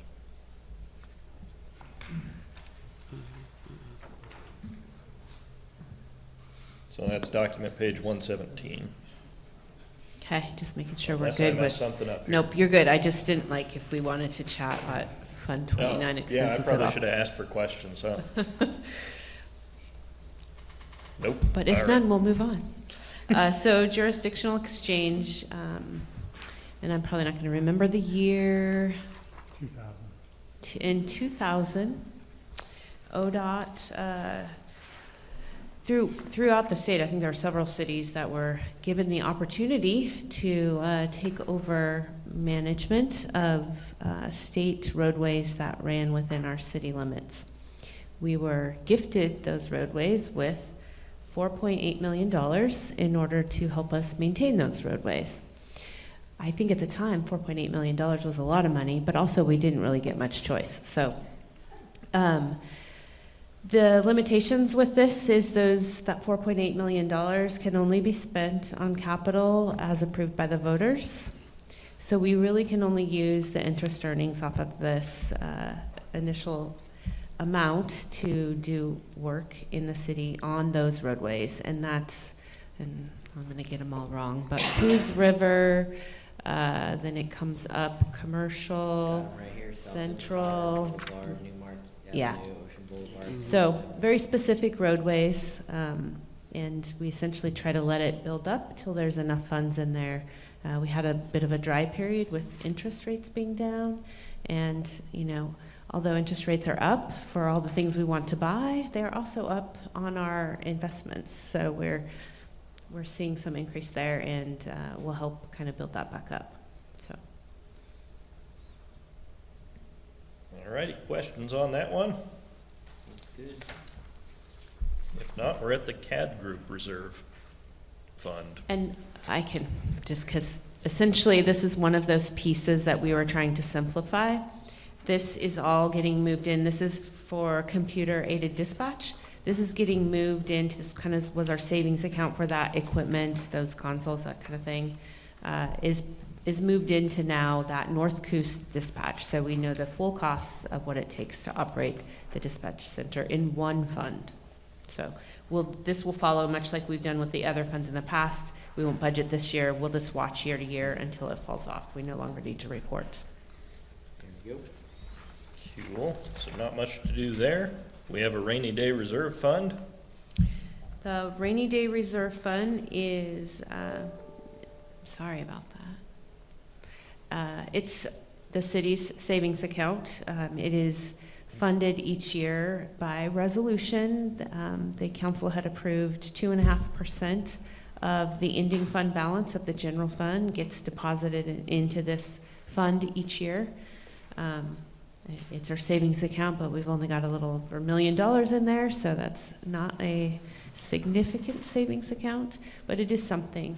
We have in the past used it in interim times. We used it when we refinanced the GO bond. We did a short-term interfund loan.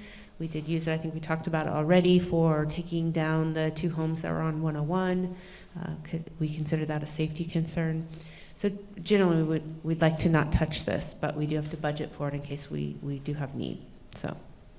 When we see it going down a little this time. So we're coming into this because we did have some expenses in the 23 year. Whether or not we end up spending anything in this year, you know, our interest should be up. I mean, we should start seeing this kind of grow back again. Cool. And then as the general fund ending fund balance is reduced year over year, that 2.5% is less year over year. So. Okay, any questions on it? Otherwise, we have capital improvement fund. And there's a whole bunch of things in this fund. Historically, we had the streets capital improvements sat in this fund. We've now moved that to the transportation fund.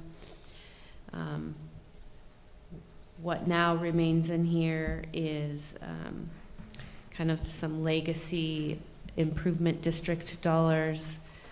We still have parks in here, so parks improvements sits in here. We still have our technology fee and capital for that.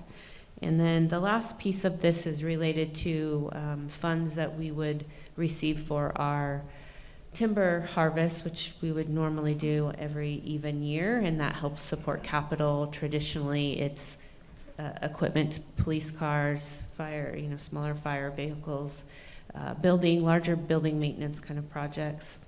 We unfortunately find ourselves in a challenge right now with the timber market, so we might have a stretch of really no timber sales while we wait out what that looks like.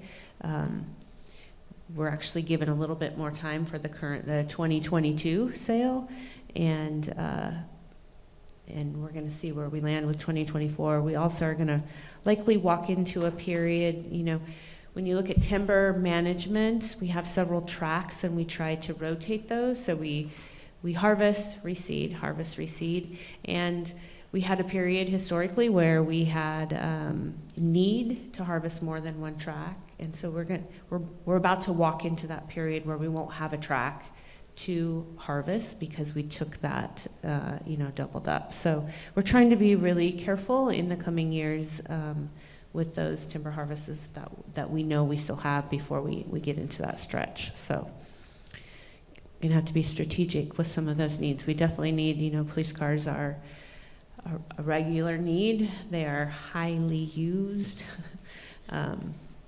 quickly used, all of the things. They get pushed to their limits on a regular basis. So they do need replacement and make sure that the officers can be out there safely doing the work. So, cool.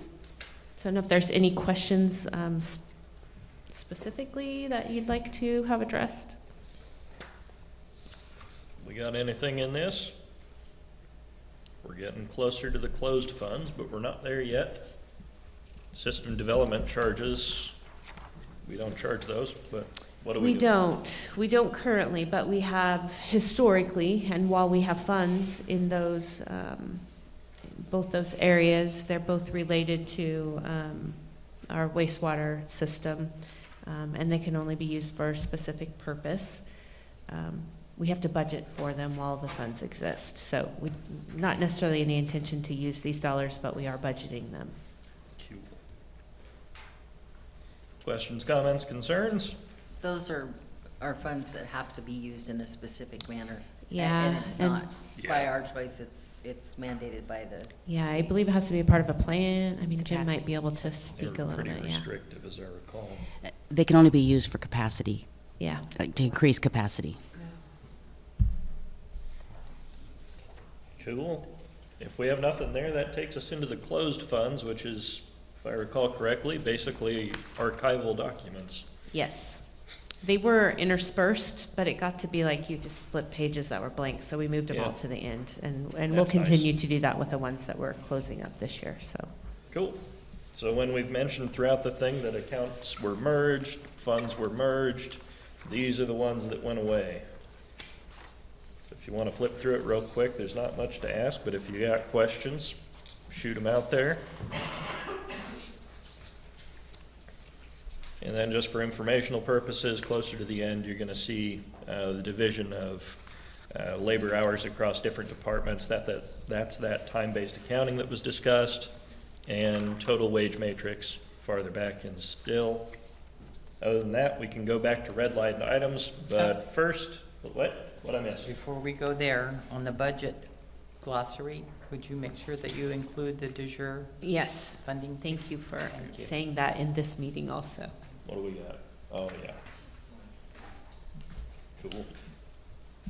All righty, we'll move on to red line items, but first we'll take a small break. So we'll grab 5 minutes. Hammer.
All righty, try to make our way to the end. Resume. Okay, we're doing red lines. We've got 3 of those. One of them is gonna be building grounds and maintenance. And that related to cuts due to the general fund. We have one for community giving, and then we had one in the community development around the contractual aspect. Yep. I'm gonna take them one at a time. I was just listing things off real quick. I'm thinking we should start with community giving because that's the only flexible funding that's in there, really. Community giving is gonna be on page 36 on the document. And I'll mention real quick that I did check on a red line outside of this process. I asked about SINT and the Interagency Narcotics Team funding, and it sounds like we're waiting to see about some collaboration amongst our other partners in that. So that's why that number, there was no number there. So if we start with community giving, or community contributions, we have a number of proposals in there. And I am wanting to know where folks were thinking about suggestions in here. I know we did have one comment from Counselor Stevens that the grant for the Devereaux Center, she would not like us to do that. So that was a preferred no for her part.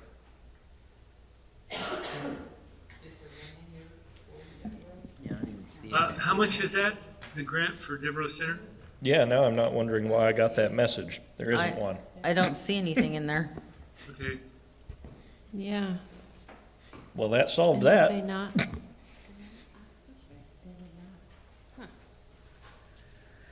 We also All right. have a contractual with Boys and Girls Club that can't be changed, correct? Yep. Yes, we are obligated to do that, and should be. I mean, let's not make it sound like it's, you know. Yeah. Well, I know I brought up the concern that we were fully funding these requests, and we are on a tight budget. And sometimes we have to make, I mean, are these grants, from what I looked at, some of these grants, they're just assisting other monies. It's not like it would stop the program if we needed to reduce those. I know it's not much, but. Yeah. So the other kind of piece of this for you to understand, it's been a practice of the cities to share our state revenue sharing with organizations who do work in the community that complements the work that we try to do. These funds, although they apply and potentially get approved in this budget process, they actually don't get them until mid to late February. We wait until we get our second amount of property tax. So you get a bulk payment in November, and then we get another bulk payment in February. So we wait until we get those funds. So they can't be asking for operational things because it's such a long time for them to wait in the year. But it's still, you know, they're projects that they, like, you know, everybody else, they're projects that they don't necessarily have funded, so they're asking out for help. Okay, and the other one that I think is worth mentioning is the CBD or CDBG grant. That is a specific amount as well that can't. Yeah, as well as the Oregon Rehousing Initiative. Those are both grants. Those are just in and outs, so there's no, like, yeah, it's basically having a zero there, but. So we're fully funding all the requests? So how this is generally prepared is this is everything we received, so that you can see what, including this as received, we're making no recommendation, we're letting you kind of drive that. But if you were to choose to fund as received, that's the impact it has on the general fund when you look at the bottom line. Yep. I'm debating if I've taken the best approach here or not, because for some context additionally, our red line on the City Hall building and grounds maintenance was because last year we adopted 50,000 and this year we've projected 10. Whereas our 21-22 actual was 16,000 and the year after that 44,000. So the concern that was generated was the maintenance of this structure. and the grounds. And that's how the, Yeah, that's Discussion. how we ended up on this page, wondering Yeah. if there was any space here. Any wiggle room? Yeah. I think we need to make reductions in the requests. I'm not saying that we can't fund each of them, but maybe at a reduced, and put that money into our maintenance if that's allowable. I think we need to make sure that we do the maintenance and the landscaping and keep this is our flagship right here. This is where people conduct their business of the city, and we can't let that go. I'm in agreement with Councilor Kilmer. I think she stated it perfectly. I mean, our first commitment, right, are to the citizens of this community. And yes, while we would love to be able to fund all of them at what they asked for, given, going through this budget, we can see that we don't have the same funds that we once did with PERS and a number of increased costs. I know we have a contractual agreement with the Boys and Girls Club, but I think there's an opportunity to look at the other groups and to make the tough decision of, decreasing the total amount that we give each one of those organizations. Well, This is Counselor Stevens. I absolutely agree. And I would just add that, I was a development director funding, writing grants for these organizations, for many of these organizations for a long time. And we're talking about, in some cases, like less than 1% of the overall budget. I don't think it makes the impact that we think it's going to make for these organizations. Well, of course, we want to support them. And I guess I'm saying I think there's other ways we can support them other than monetarily in this budget season, given all of the constraints that we have in place. So I'll make the first proposal on this one, I suppose. We already have quite a bit of work planned for the Coos Art Museum. Their request is $3,000. Is that something we want to keep, reduce? What do we want to do? Well, I don't know, Sarah was on the board for a while. I know she's not there anymore, but I do also know that we are waiting for them to give us a go-ahead to go ahead and do that sidewalk along that one side, and it just hasn't moved forward. So anyway. I think that the art museum has quite a bit of money in reserves, and I would recommend reducing that amount. And I was also going to look at anyone that had 2 grant requests in. And the Community Coalition of Empire, if I recall, had 2 grants, which totaled the $27.50. Yeah, that's correct. And I think we need to reduce that to 1. So cutting one at a time, I'll follow Brenda and suggest just the removal of the Coos Art Museum grant. What do we think? Yes. I think unfortunately the art director was here and. She was. She's not now, I feel unfortunately. bad, but yeah, we got a lot of money allocated elsewhere, so we'll one-liner. So why don't you make a motion and go from there on that one? I'll take a motion to deny the Coos Art Museum community contributions request. So moved. So moved. Second.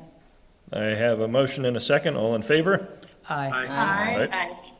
All righty, that one is off. Stephanie, which was the other one you proposed? Isn't it customary to ask for opposed also? I'm sorry, any opposed? Aye. Okay. Motion passes.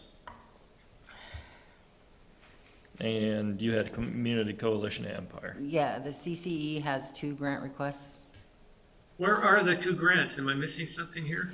Well, I think it's folded into 1. I think one was for. They've increased. It's one for like $750 or something. Yeah. And, Yeah. then So the it's other up- one. So it's up to, okay, they've increased the request to $1,250 to make it $2,750, but it's not 2 requests, right? Or am I missing something? Yes, It is 2. They did 2 requests, yes. One is for upgrading trail markers, and the other one, I can't remember off the top Yeah, of my I'm head. trying to grab them. The flower baskets. The smaller one was for the flower baskets, I believe. The larger one is to upgrade signs that are already present. Which I think you need to leave, because that's you got Tom Greaves and and Steve Skinner, they're the ones that are putting those in. They volunteered and they cut the timber themselves, so I would hate to see that go away with so much volunteerism involved. I agree. I mean, I always feel like Empire kind of gets slighted a little bit. But that's on a trail. Isn't that on a trail? I don't know, but I do know that the trails, because I talked to Tom and I understood what was going on. In fact, he was hoping to get some help out of it, which he's had in the past from our city crews, but they don't have the availability to help any longer. So it's falling under the volunteerism of Tom and Steve and some others. So. Okay, so the total project cost on that is $2,500. They've requested $2,000. Stephanie, I don't know if the council agrees. What if we just took these funds and cut them all in half? If we took the Coos County Habitat for Humanity, it was $10,000 they asked for, we'd give them $5,000. The veterans, we'd give $3,500. I don't know if that would, I know we can't do that with the Boys and Girls Club, but then we're still, again, giving them something. We're just not giving their full request. And to Councilor Stevens' point, for a lot of these groups, it's not going to make, for some it will make a difference, but for others, it's not going to make the difference that we might think it does. So my question here is that Coos Bay Coast League didn't ask for anything last year, and they're getting $10,000 this year. Same thing with Coos County Habitat for Humanity. Nothing last year and $10,000 this year. Yeah, at least Is the there Habitat has a a reason? history of getting 10,000. But the Coos Bay Coast League, I think this is their first time applying, at least within the last several years. What do they do? It's a baseball organization, I believe. Oh. So Yeah. that seems a bit high, Seems Yeah. real high. I'm gonna look at the, unfortunately. Did they say what Request. it's for? Like, I know it's for, are they gonna build a baseball field or? Do you know what page? so it's in the initial It's packet. 54. Right. It's 54 of the I Yeah. think, of the document. Okay.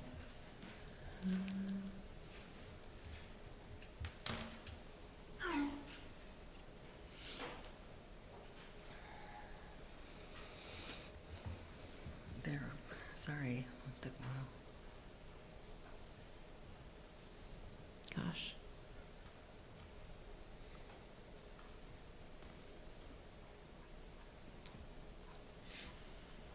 They do maintenance on the Mingus Park field? They might do some minor maintenance. I don't know if that's them, honestly. Coos Bay Coast League. It's This is what mostly it says in their softball for application. Mingus, and I'm not sure if Coos Bay Coast League uses the Mingus Park, but I might be completely wrong on that, so. Risha, a lot of here is the treasurer for the Coos Bay Coast League. Convenient. Yes, I can speak. So we do a large part of the maintenance for the Mingus baseball and softball field. So we provide services for baseball and softball for Coos Bay. Softball is also Coos Bay North Bend. We also installed 2 brand new fields at the Boys and Girls Club this year, as there is not a lot of city parks that have full capability of housing us. We also do all the maintenance at all the schools' baseball fields. So the school district does not pay for maintenance for any baseball fields. We do, and then we help with Mingus Park. We work with the great crew that the city has, and so we also help with that. How many children So we have over 300 this year with over 26 teams.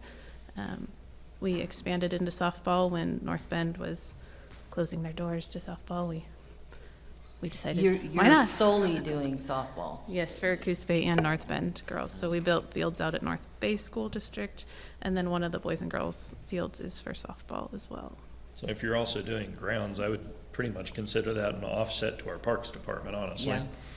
Like, but I can speak on their behalf of 5,000 would also be greatly appreciated, so.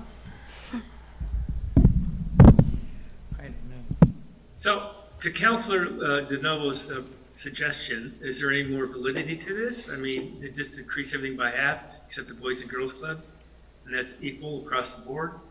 I would rather not for some of these, just because I know what the impact will be for, like, CASA.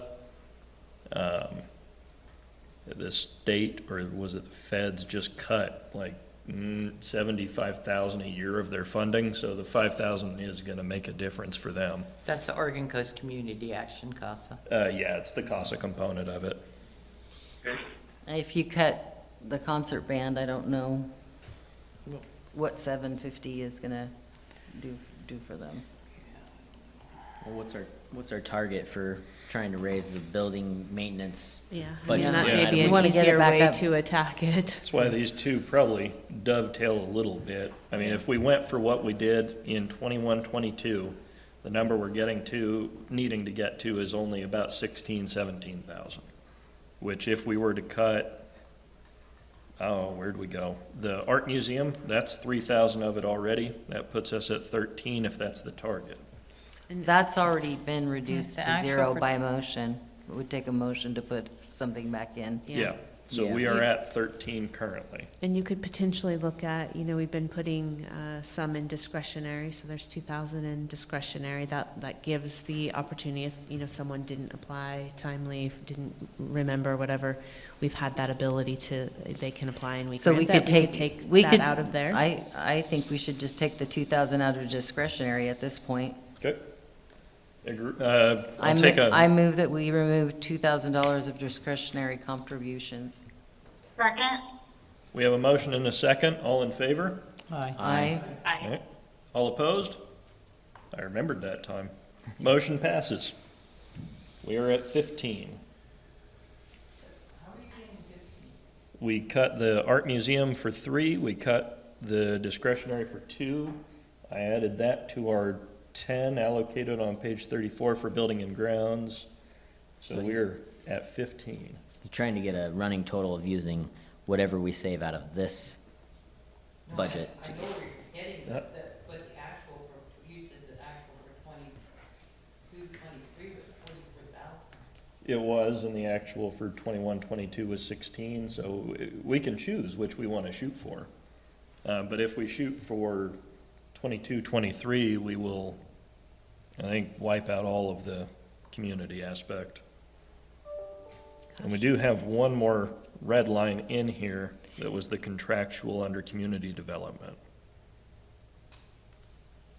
So last year, the Community Coalition, we adopted a budget for $1,500. Have they used that? All of these would have This been year. funded in February. Okay.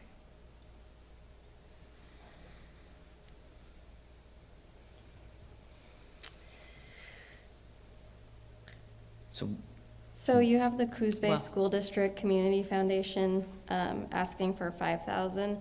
If they're not doing anything to the baseball fields, maybe take some of that funds to fund the Are you- baseball team.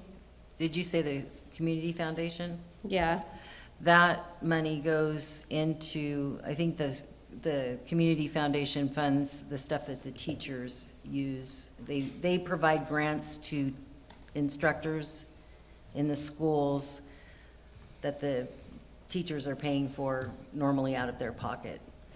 So, but I do think that that budget could be reduced. I mean, it was 3,000 last year and they upped it. Yeah. We could keep That it. was one that I was looking at reducing. We could fund as last year's and shave 2,000 off.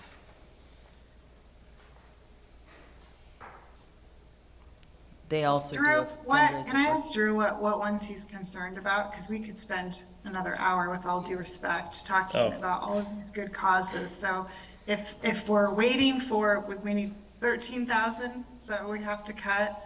What are the ones that you're the most concerned about? Most concerned,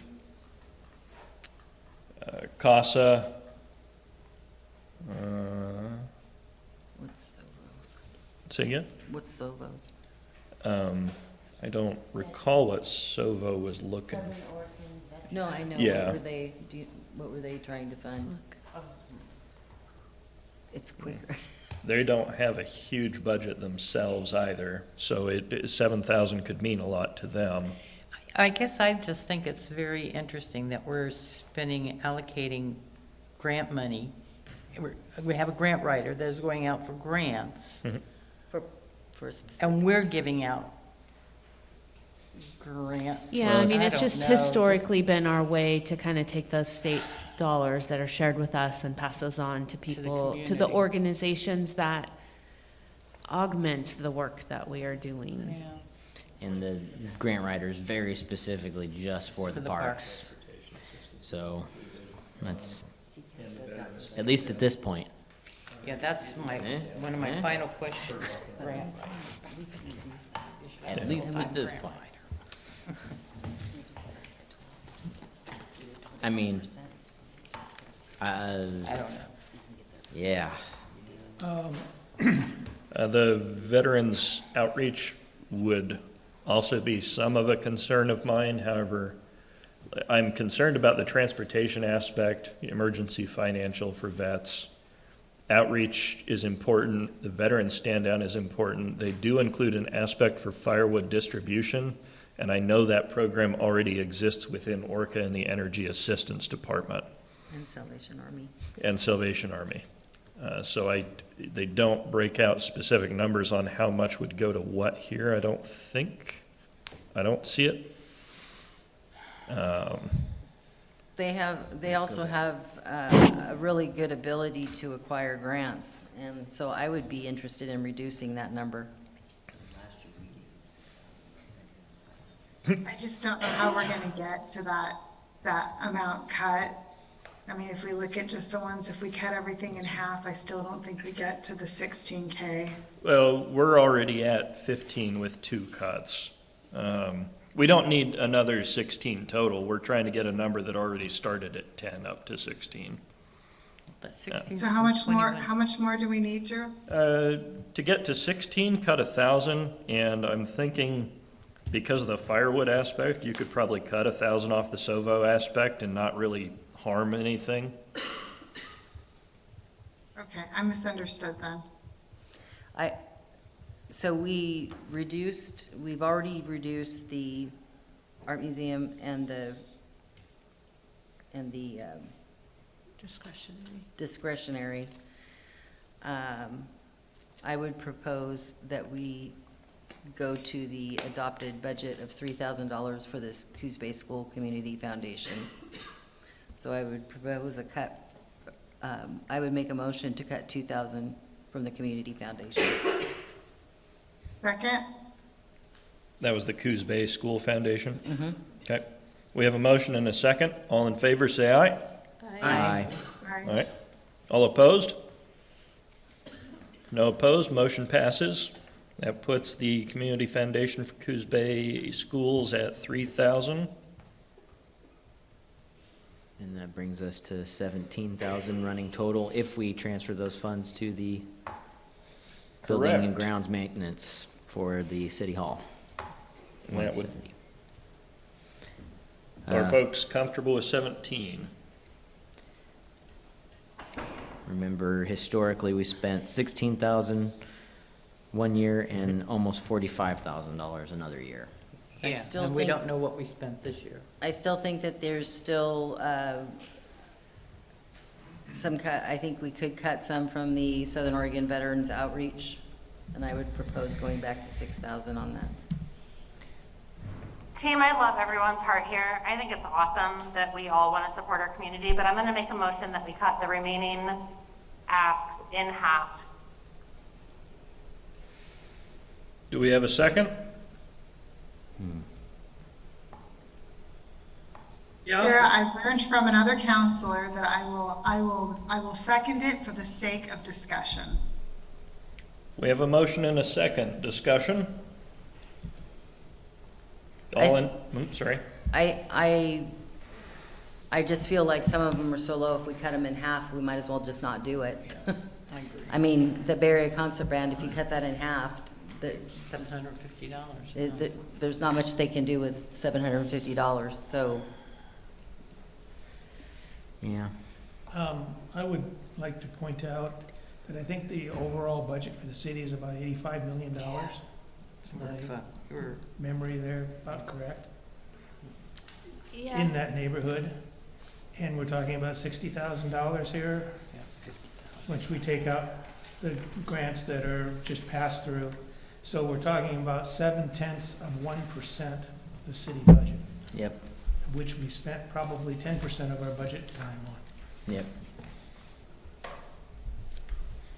To me, I think we've hit the 17 that I was hoping for on the building and grounds. The others, as has been pointed out, it'll make a big difference to them. We've got what we needed for maintenance back in 21, 22. I'm comfortable sticking with the cuts we've got and then leaving the others as presented, maybe with a communication that next year giving can be anticipated to be lower. So just to kind of frame what 44,000 was in the last fiscal year, or actually what we're spent so far this year is about 32,000. But we did just put in some additional evidence space below. About 15 of that is evidence space. So we're sitting around that 16,000 this year. We've got, 6-ish weeks left. So okay. If that helps you Just feel as a better. reminder, we have a motion and a second on the floor. We do have a motion and a second. Any further discussion? Can you restate the motion? I believe the motion was to cut all remaining requests in half. Did I get it? Yep. All righty. I'll call for the question. All in favor, say aye. Aye. All opposed? Aye. Aye. Motion does not move forward. Maybe instead of cutting them all in half, anything over, the 3,000 mark, you look at cutting in half. Yeah, I like that. That is still most of them, I think. How about I make a motion? We've hit our 17 mark. I'll just, for the sake of having the discussion, with the already reduced giving budget, I'd like to move that we approve the budget as it stands at this point in time. I'll second that. We have an motion and a second to approve the budget, including the amendments already made, bringing the building and ground maintenance to 17,000, removing art museum, removing discretionary contributions, and reducing Coos Bay School District Foundation to 3,000. We got a second? All in favor? Aye. Aye. All right. All opposed? Nay. Motion passes. Can I appreciate the speed at which we worked through that? But we missed, before we can approve, we needed to hold a public hearing and talk about the revenue sharing. It's just a requirement piece of that. I doubt that we'll get much feedback from the public on that, but we do need to open up a public hearing. The state just asks that we take input on how we spend our state revenue. It's a piece of the puzzle. We have to report to them, so. Okie dokie. Circling back, I apologize. I'll open the public hearing. Yeah. So it is to take citizen input on the use of state revenue sharing funds. Do we have any public input? I know it's terribly exciting. All righty, we don't have any public input. Do we have to Close do the the public motion hearing. again, or close public hearing? I mean, you probably should, just Okay. to acknowledge that Oh, we, okay. didn't have any changes. All right. So I will move to approve the amended community contributions budget 180 with the amendments to remove the Coos Art Museum ask, the discretionary funds, contributions and reducing the Coos Bay Schools Community Foundation ask from 5,000 to 3,000, and assuming a transfer of those funds savings to the Building and Grounds Maintenance Fund in City Hall 170. All right. I get it all? Second? I think so. We have a second motion and a second. All in favor? Aye. Aye. All opposed?